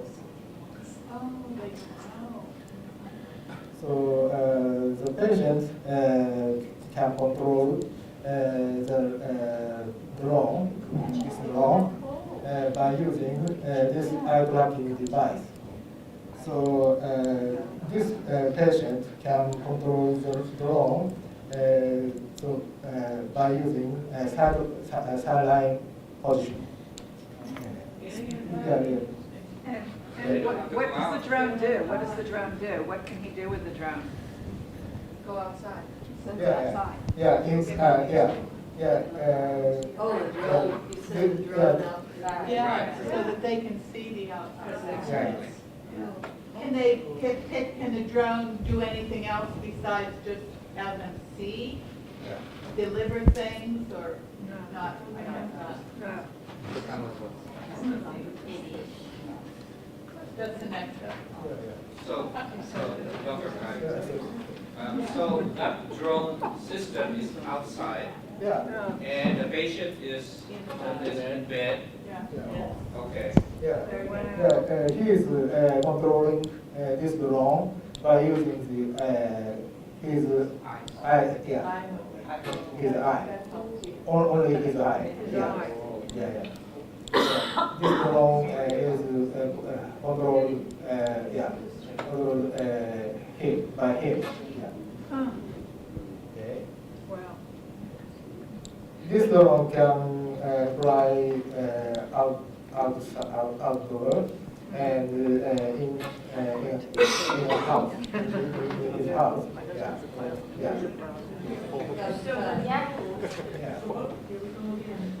The drone, because drones, UPS, and they're talking about drones delivering package, and in the military, they use drones for a variety of things. So in the house, that person could have the drone go and pick up something out of the fridge. You couldn't open the door, the fridge door. Well, whatever the capacity, whatever. Maybe it can be programmed to open the door. Yeah. With sensors and all those things. Yeah, with sensors, it's the Internet of Things. Right? The IoT, the Internet of Things. Right. Yeah, we have to include this drone system. It's in the future. What kind of drone Functional do? capability of the drone.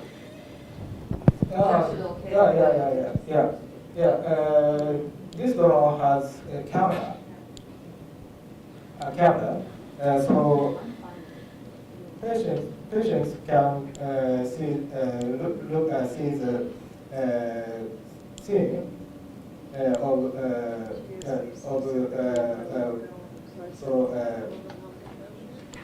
the house or outside?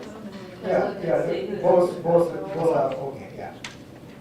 So So what happens if the patients fall asleep, like for example, they're giving narcotics or they're drowsy or something, and then the drone is like playing around the house or somewhere else? Or it falls on the Oh, sorry. So when they are being medicated with medications that gives them drowsiness. That same microphone. So when the patient was given medications and they're using their eyes, and the drone is moving around, and then they fall asleep in the middle of it. I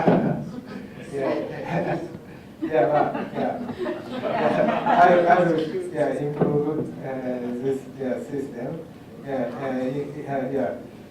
Now, so when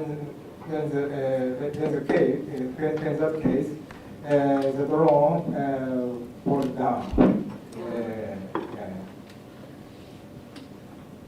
But I will improve that. Okay. Please.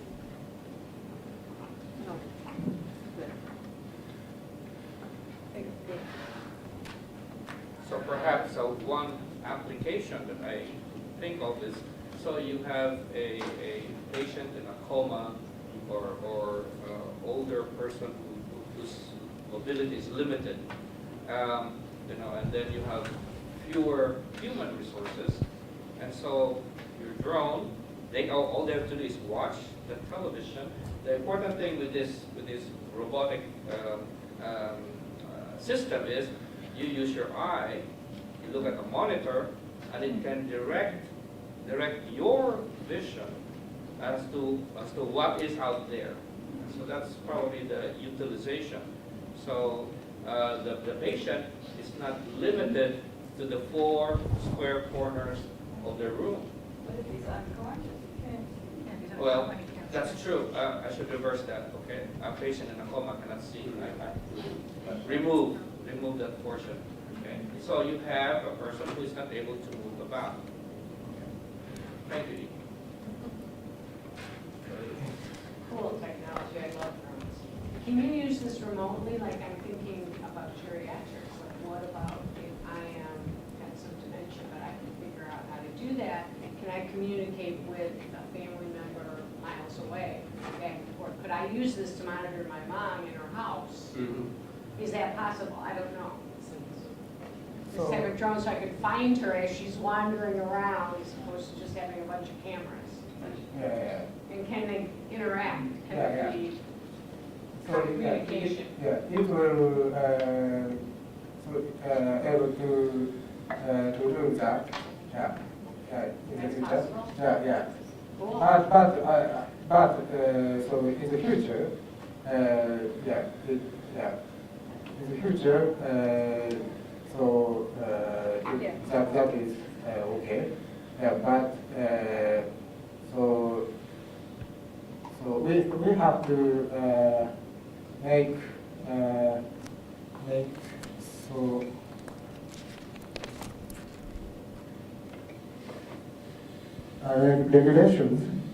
Regulations. Regarding the use of robots.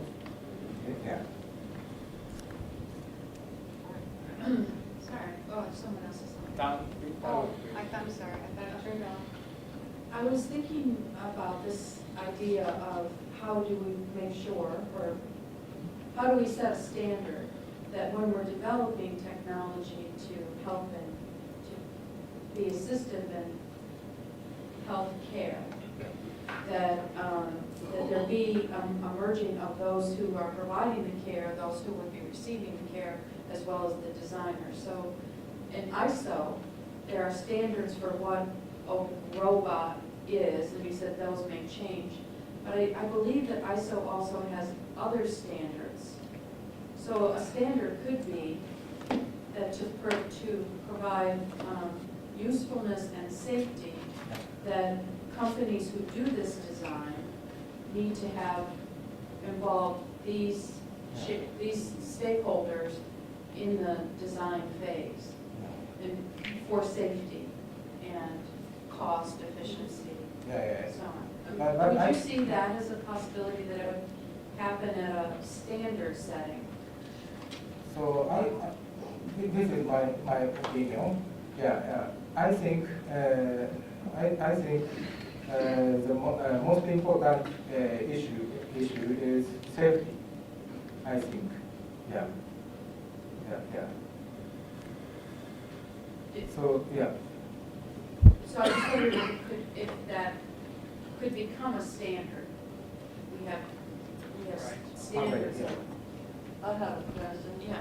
Related to Kathleen's question and to Amy's framework. And Amy, you can probably answer this too. Has your framework, have you offered your framework to standard-setting organizations that are governing the development of robots for healthcare in Japan or anywhere? Have I offered it?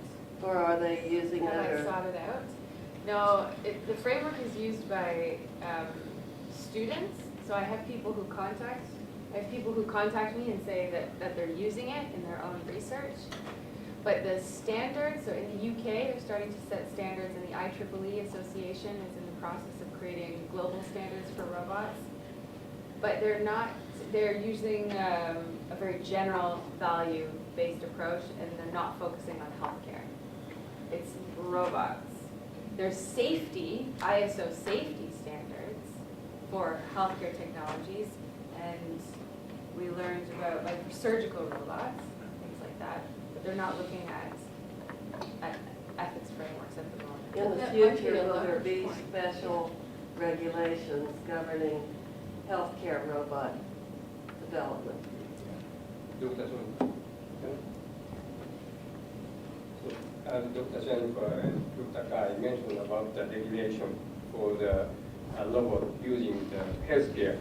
So it is important to assure the quality of the required function. For example, Dr. Kai explained example about the patient, she or he cannot move. That this required function is the or Dr. Kai's focus is improvement of the quality of patient life. This is the same focus of nursing or medical focus. And then another one is the ISO. ISO has a quality of standard for the healthcare robot or healthcare robot devices. But do we nurses or psychiatrists or medical doctors, do we participate or involved to make a healthcare quality standard to use the healthcare robot? Or an ethicist? Yes. Right. That is starting now, though. They're trying to involve ethicists in standard building with this IEEE initiative, and the UK is the first to have an ethical standard. They've created an ethical standard for robotics. But this is also a huge debate because can you translate ethics into a standard? It's not static. It's dynamic. It's not something. Amy, do you know who is the ESCAS or standard committee member of the ISO? Can you repeat the question? Do you know who is the committee member to develop ISO standard? Oh, for the robot the ISOs. to using care. No, I don't have a name at the top of my head. I know all of the IEEE people and the UK people. Alan Winfield is one of the leaders on that. But the ISO, I can't think of the name. No. Dr. Smith mentioned about we have caring theory, around 40 theories, but nursing robot, if we will make a nursing robot, we have to include ISO standard. This is the standard for the nursing caring, Yes. or nursing housekeeping, or nurses' competency in caring for us.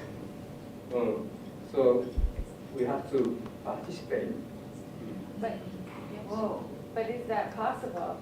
Is it possible to have, I mean, we just saw the 40 different frameworks, or there was all of these lists of frameworks, right? So which one do we translate into a standard? And how do we get all the nurses to agree? Strategic plan, hold a think tank or something to That's right. strategically create a single framework for caring ethic to govern the development and implementation of robots. Oh, yeah.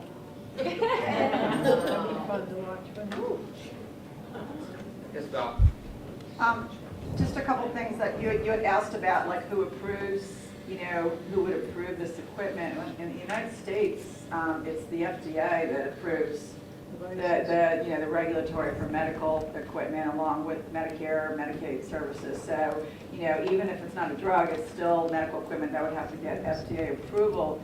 And then you have the second issue of regulatory compliance, just the essence of what is the practice of nursing in each state. If we were to have healthcare robots, how would the Nurse Practice Acts have to be revised or rewritten to include what can be delegated out of the nursing process? What can be delegated to an assistive robot, and what is unique to a nurse that cannot be delegated like the Nurse Practice Acts exist today. So even though every state is slightly different, there's still the essence of, in the United States, this is what a nurse does. You cannot delegate this, but there are tasks that you can delegate, and ultimately who is responsible for the care? It is the nurse. So. Zane? I can't. I'm not supposed to use it anyway. I think that the delegation piece in the Nurse Practice Acts is a person-to-person delegation. So let's pretend that the humanoid robots are just devices, right? They are just devices. So I think it might be a little different. That doesn't mean the state boards wouldn't chew on it. And in Pennsylvania, that would be a really slow process. But I think you could, if they're devices, you've got to keep that separation. I think in terms of the delegation, don't you think, Val? Yeah, I mean, right now, the way the technology is now, I'm just thinking future, 50 years, 75 years from now, what type of technology will exist that maybe, we might have to consider. Is it?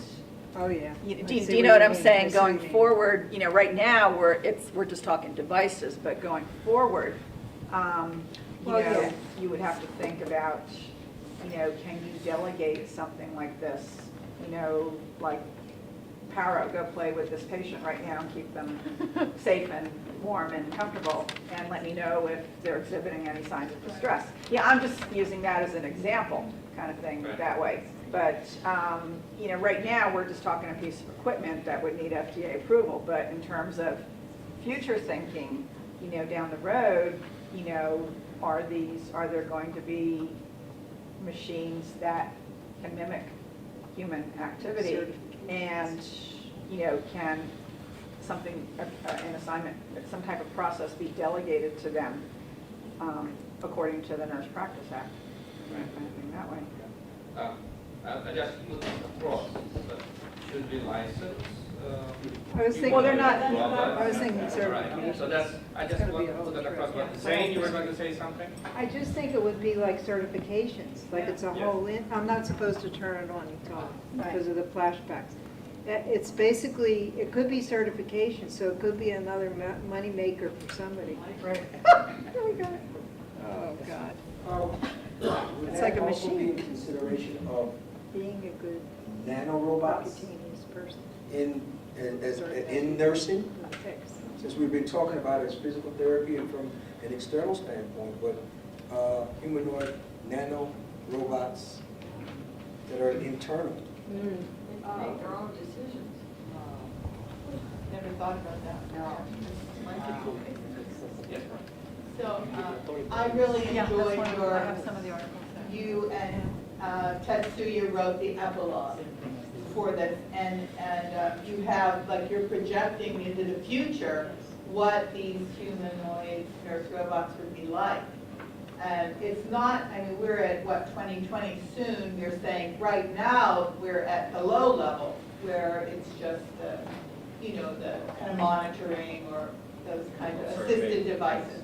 But we'll get to, like, by 2040, the robots will be expected to perform high-level work as a humanoid nurse robot assumes the role of a fully functional robotic nurse who can do the same job as a human nurse.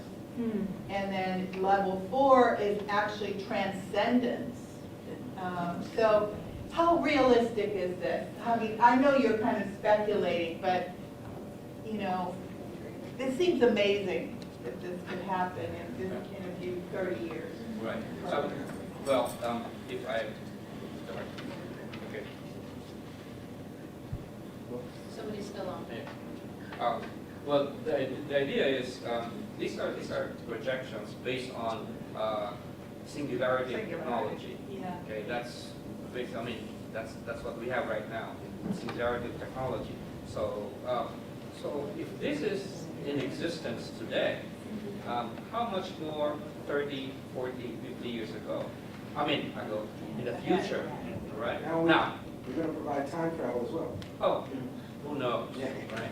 Maybe not yet, but, well, it's there. I mean, that's why I like sci-fi movies. I mean, movies, Ex Machina, if anyone had watched that movie, we talk about her, all right, and transcendence, all right?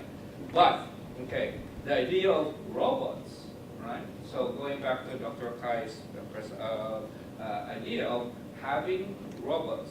What are robots? He presented 3 things that we need to perhaps reconsider.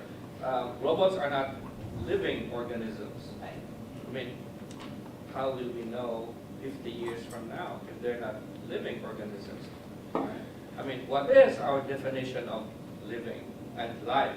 Right? Emotions. You know, we have affective computers now.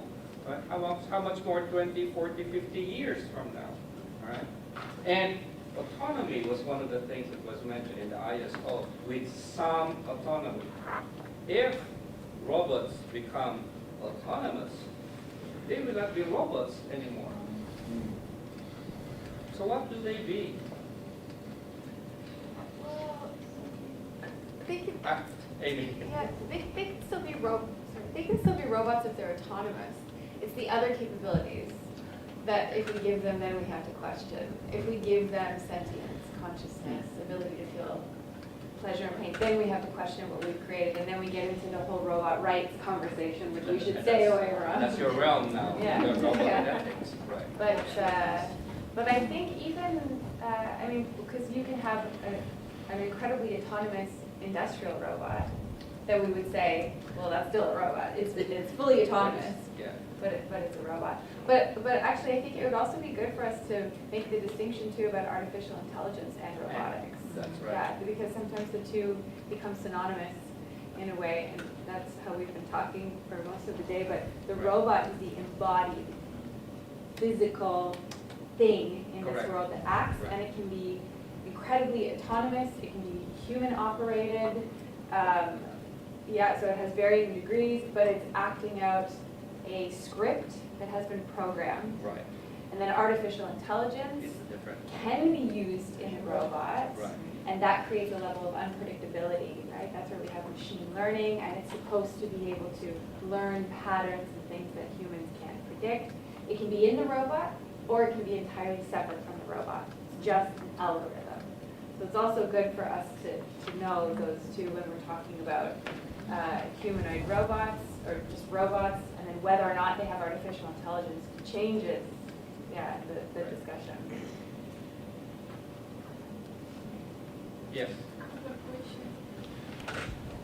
Like, from the discussion we learned that robots will eventually learn from people from depression and have like new learnings like memory, emotion, such things. And then I have a question. If like they are almost similar to human, then will they also have human-like characteristics like aging or having fatigue before they die, before they like to die, or forgetfulness? Like, because that's normal human characteristic. We forget things. So will they also forget or? Anyone would like to respond to that? Yes, thank you. Yeah, well, I don't think that they would forget in the same way that we forget. The beauty of the computer is Right. that, I mean, Unless you erase it. yeah, exactly. It's never really erased. Yeah. So And we wouldn't it's have to still worry there. about that. We would have to worry about the battery. And we would have to worry about the hard drive, like, you know, the external, you know, if things are breaking, if things are falling apart. But we wouldn't have to worry about that in the same way that we worry about humans. And we should also keep in mind that we don't want to worry about these technologies in the same way that we worry about humans. You don't ever want to be in a position where you say, should I not turn off my robot because it has this information, because it knows so much about me? I mean, we have to, this is where anthropomorphization becomes so important. We have to remember that it's still a computer, it's a sophisticated toaster, it is a machine. So we have to keep that in mind, and we should practice calling the robots it. It. It. Yeah. Not he, she, or Yeah. they. Yeah. It. It. Yeah. Can't give it names. Yes, Linda. I just see a lot of parallels right now between Florence Nightingale, what she did for the standardization of nursing, and now what we have on our plates for robots in nursing, and then with living it, so now we have this awareness of this is what's ahead of us. It's overwhelming. Yes. Just to build on that, I was thinking earlier, we were talking about robots coming from industry, robots coming from military. And when we think about how did nursing evolve, nursing came from military, came from religion. I'm looking at you, Dee. You can respond better to where. But I think that there are parallels to that about where we were at the time of sort of challenging assumptions within the military, within religion, within politics, within women's roles. So I agree with you, and I agree with Sabina that there has to be some place where you set standards, and that's where I was going. ISO, I heard what you said about FDA in the United States, but I think FDA and ISO also communicate with one another. I'm not sure which. They do have separate feeds to things. each other. They don't have the same rules. Yeah. So, but I do think that there's an opportunity to be able to be standard setters. That takes a really long time to standards. Really long time. You have to go through multiple benchmarks. It might also be good to create soft law or best practices. You know, have hospitals sign on, agree that this is how we will implement robots, or this is our design strategy or something, and that leads to standards. Like that would be the long-term goal. Or professional organizations, Yeah. professional engineering organizations, professional nursing organizations, the Amboy Institute for the Advancement of Care. I mean, to be able, I agree with you. I mean, that takes a long time to get hardwired and embedded. I agree with you. I just think that for all the reasons that you're outlining about the primacy of safety, that standards has to be part of our development.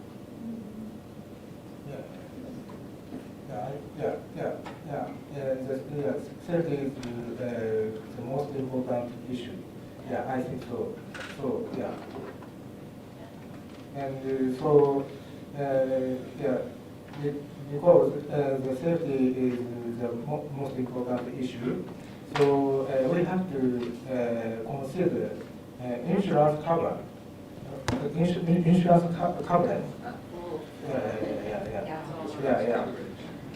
Yeah. We have to consider that issue. Yeah. Is that something that Ryuichi is studying? You're studying about the legal implications of accidents? Somebody's still. Yes, sorry, yours now. Am I saying your name right, Ryuichi?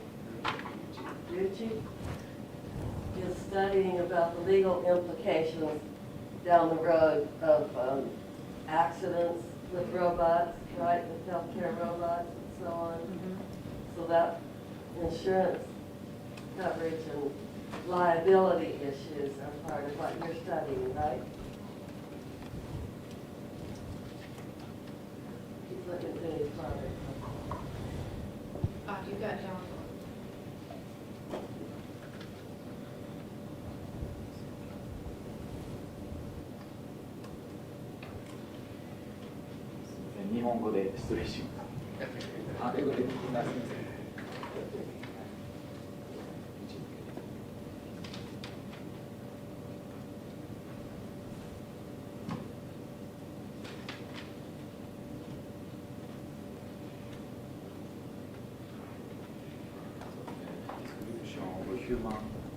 Human robot in Japan law and regulation. Medical care actor, medical drug actor, and public health nurse, employees, nurses, computer service and occupational therapist, certified social worker, and certified care worker to not to describe, explain that governance for the humanoid robot and other healthcare robots. All of the healthcare team has to be involved in this issue of liability. Social workers, physical therapists, nurses, etc. Is that what you're saying? Is that what he's saying? That's it.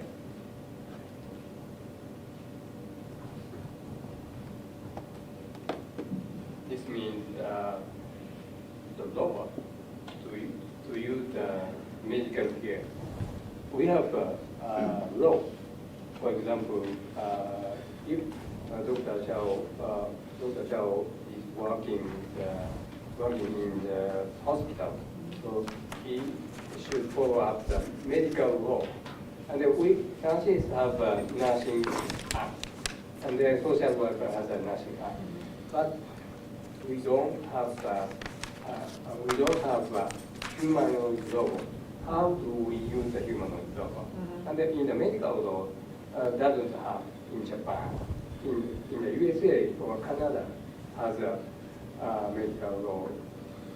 It's described how do we post or how do we use the medical robot, and then which is the assurance levels. There's work to be done. Yes. But we have to start to discuss how do we insert the law or insert the act.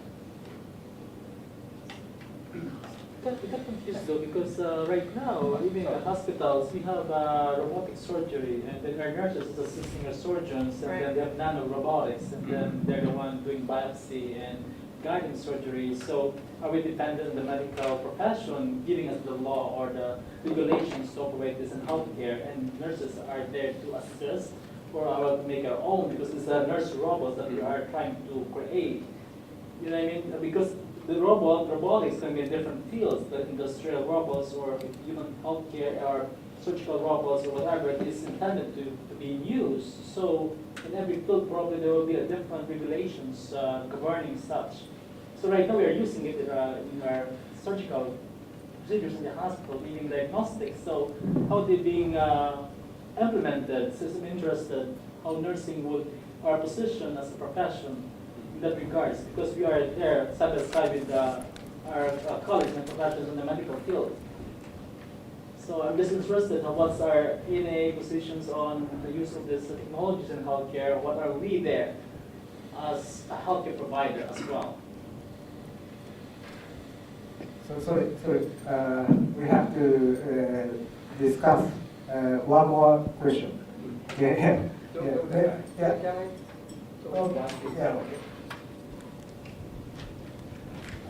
You mentioned about the surgical robot. Surgical robot use a physician. Yes, physician operated. It already have a tool. This is not autonomous or independent working. So that is a tool. That is not a robot. Soon. Tool. It's a tool, It's not a a tool. robot. Yeah. It's not in a human Da form. Vinci is not a robot, Yeah. it's a tool. Da Vinci's a tool, yeah. Yeah. Well, It's a device. but what's the, yeah, so I agree, I'm not sure if we should call the Da Vinci a robot. Right. But then what is the divide, right? Because it's the master-slave configuration, and there's so many other robots Yes. with the master-slave configuration. So does it, how much autonomy does it have to have? Because it also scales the movements of the surgeon autonomously. Is that enough autonomy? Is that enough autonomy? It's still tool. Yeah. Just one thing. So, talking about robots, in the ISO definition, it says a robot has some autonomy.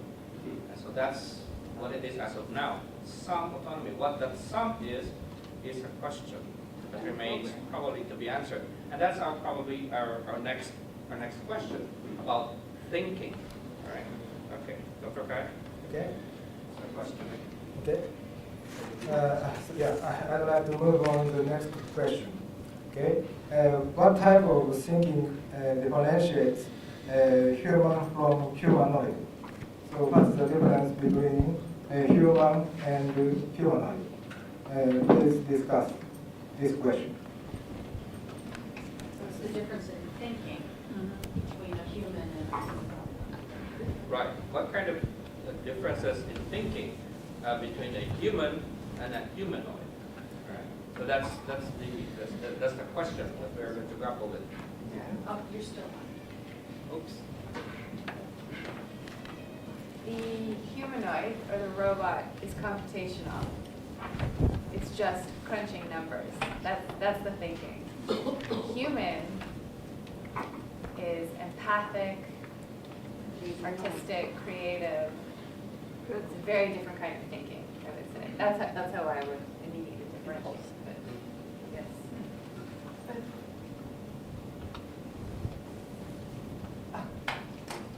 Somebody's on. Okay.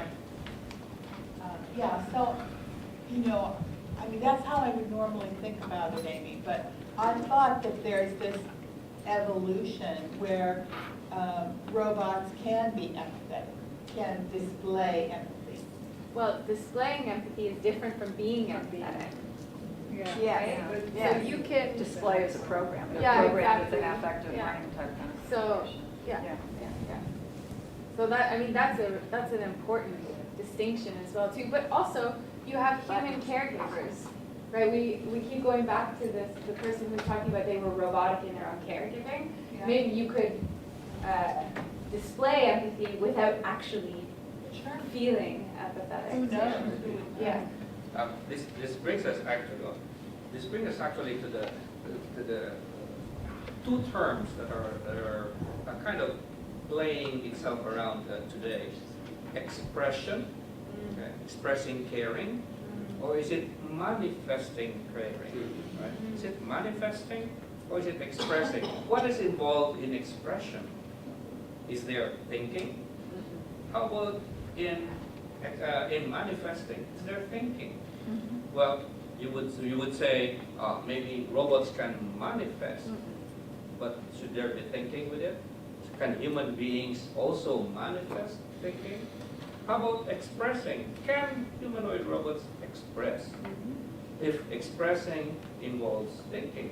So that brings us again to the question of what's the difference between human thinking and humanoid thinking, if there's such a thing. Because we're talking about artificial intelligence that's moving beyond what it is today. Sure. We have to clarify what is a humanoid robot. Is this a humanoid? No. No. If I am a humanoid robot, personification or anthropomorphic machine, looks like Dr. Daniel, but this is humanoid robot. This is not humanoid. This is important. So if I am a humanoid robot, can you shut up?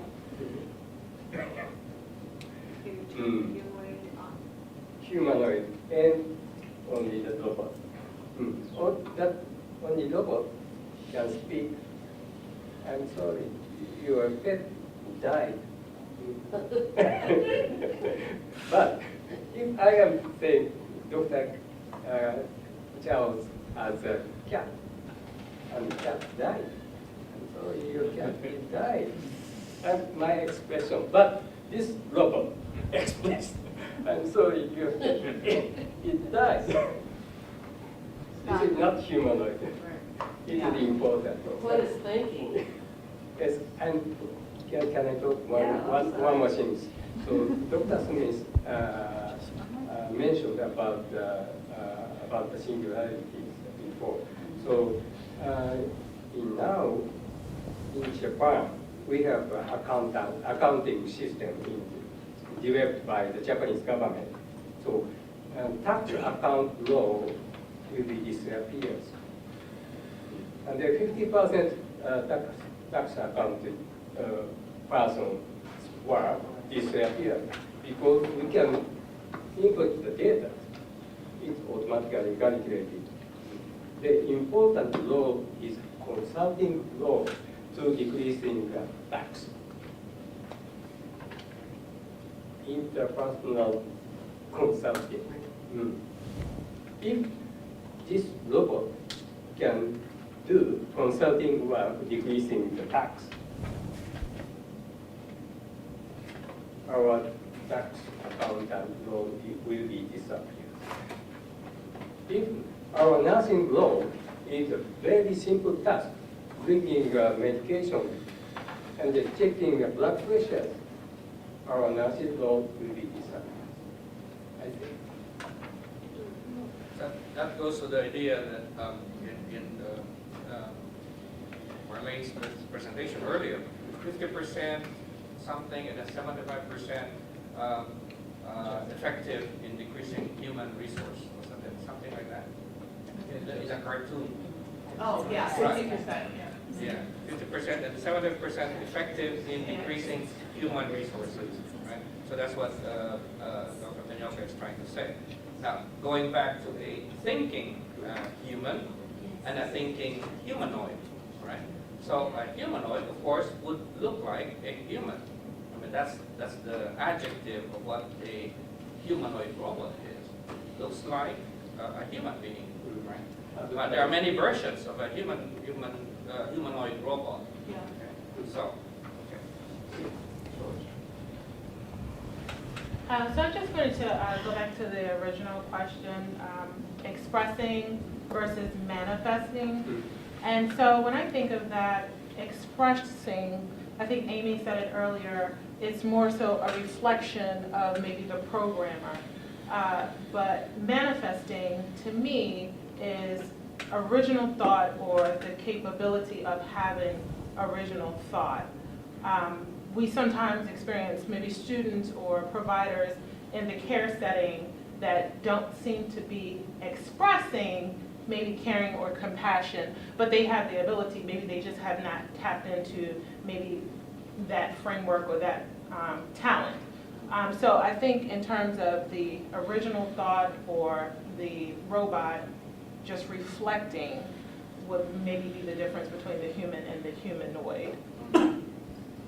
would you rather reverse that? Right, robots would be manifesting without thinking, supposedly, while humans can express because there's some thinking, the human thinking that's involved in it. So they're able to express. Does the term ascribe meaning have any role in this? Ooh, yeah, that's good. What was Yeah. that? Say it again. Ascribe meaning.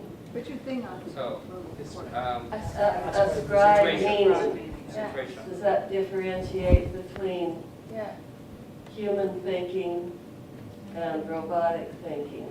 I don't know if it does or not. I would second that. I think that's a Right. great, that's really a great way of talking about it. So can you articulate it again? Well, to give meaning to. Oh, okay. All right. Okay. So you're saying a human being can give meaning to something, while a humanoid robot may not be able to give meaning to some situation unless you have an artificially super intelligent robot. I will always have to put that in. But because I mean we're talking about things as of today, right? I mean we have to think proactively. If you have to put it, I mean nursing has always been reactive, right? We are always the end users of technology.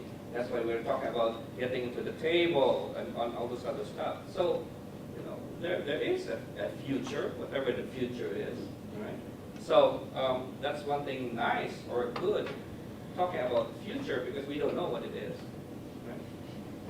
Yes. Okay, I was just thinking about that. Super Microphone. intelligence, what little I know about it, what little I know about it comes from the book, basically, and the other readings. But super intelligence can gather a whole range of types and sources of input and crunch them together and make it come out something relevant to a situation. Isn't that the same thing as ascribing meaning? Or is Yeah, I it? think I think But I think it's up to us to understand what it is. If it is ascribing meaning, it is. I mean, who would say it is not? I mean, we will have to say it is not. Right? Or yes, it is. Right? Anyway, I mean, Amy, sorry. that's okay. Yeah, I was just gonna say that also the super intelligence is a hotly debated topic, right? We're still, this gets into the whole general versus, or strong versus weak AI, general versus narrow AI. Right now, we have AI that is really good at chess, is really good at AlphaGo, and that's it. Can't do anything else besides that. So while, you know, it could serve as an interesting thought experiment to think about 50 years down the road, we're also confronted with some very real issues right now of just the robots without the AI embedded in it. So I think it's also a really useful experiment to make sure that we're grounded in the, without speculating too far off the show. But it's a hugely, I mean, this is a contested, roboticists, ethicists, everyone, you know, is debating this topic. So there's multiple perspectives, but that's another one. Is a cyborg the same as a, what's the difference between No, a a cyborg and human? A cyborg is part robot, part human. Right. So that's not real. It's It called depends, if you talk to the transhumanists, they would say absolutely, there's people with prosthetic limbs, the Terminator, yeah, that's another example. But you know, if you have a prosthesis, some people might consider themselves a cyborg. There's a man who's had RFID chips implanted into himself so that he can be hooked up to the internet, and he would consider himself a cyborg. So there's, it's a varying definition. Say cybernetic organisms, that's Yeah. a cyborg.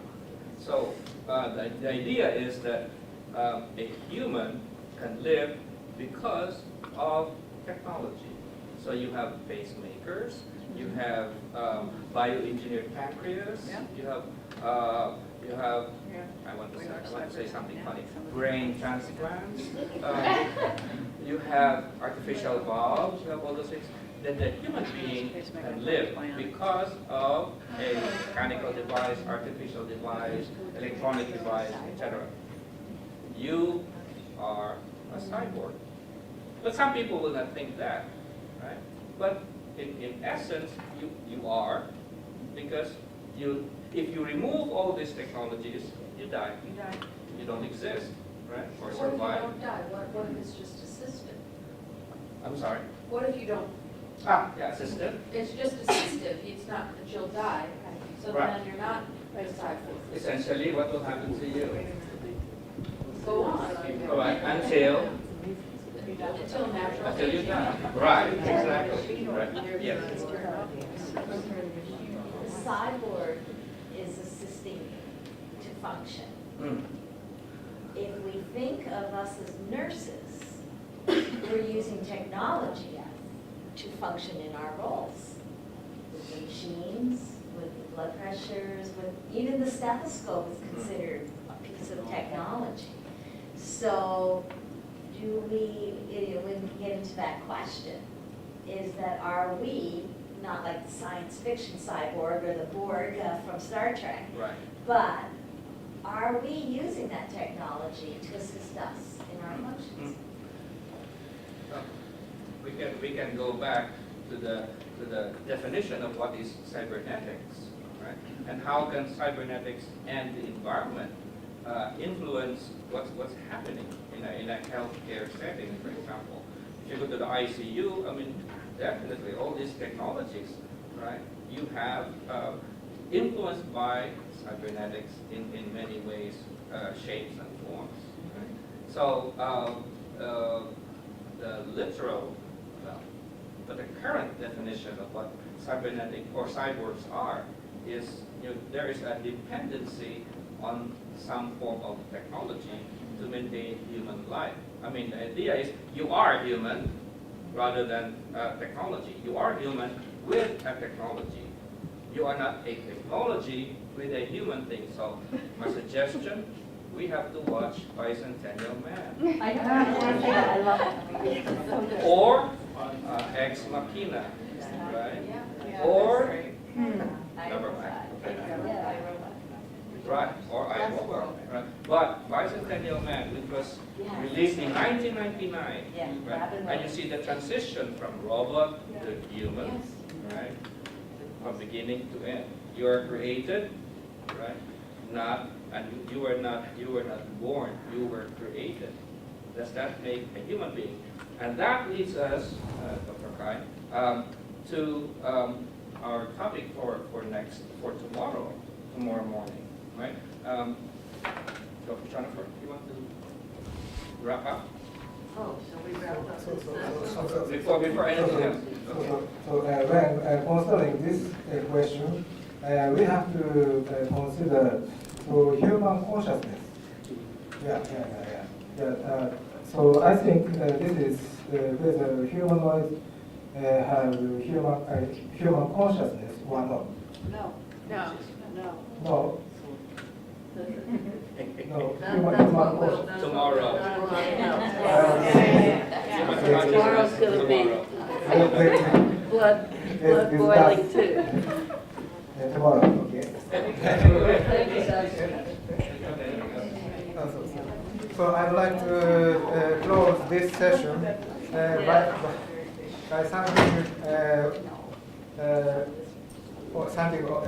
thank you very much for your contribution. Thank you very much.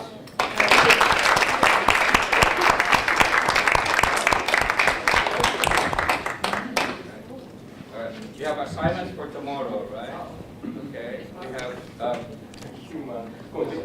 human and humanoid consciousness.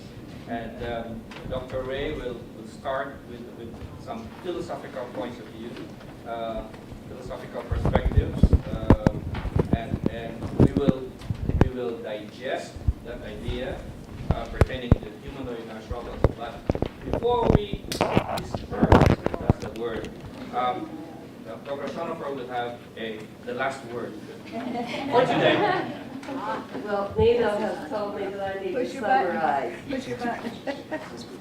Well, I'll I'll go just try. get up there.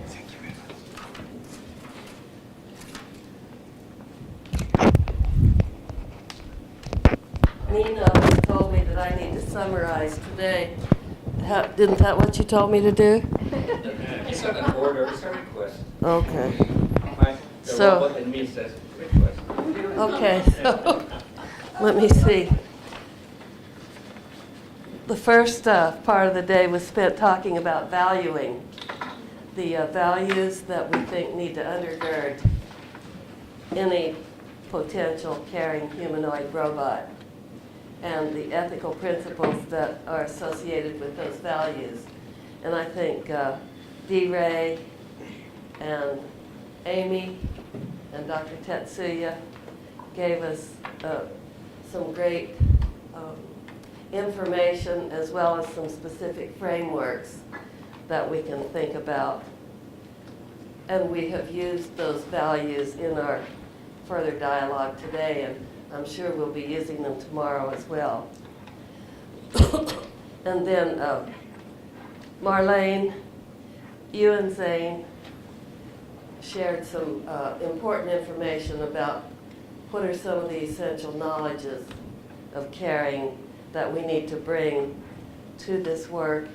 And you illustrated, or you pointed out, that we do have a pretty huge pool of knowledge of caring science.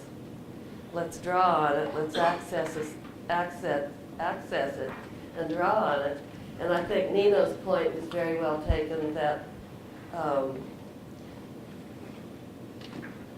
the work that we're doing and the thinking that we're doing needs to be disseminated in more accessible forms, more rapid access forms, so that the knowledge, so that cutting edge knowledge about a cutting edge situation is out there for people to use.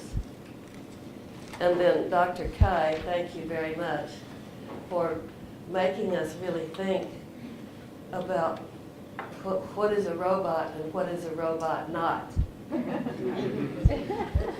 Which is a beautiful segue to tomorrow then, when we talk about consciousness. And now, I want to say, you know about this evening at Beth King's apartment or condo on the beach. Does everybody know about the event? We don't know what time. Tonight, dinner and relaxation at Beth's house about She said just anytime. People can come 6-ish. from here, doesn't matter. or come straight from here, but we need to organize carpools, I think. Right. So, Army maybe we should have people who have cars that are going tonight to, identify yourselves, and then we can fill up cars, or how do we want to do this? I have a car, I have a spot for 3 or 4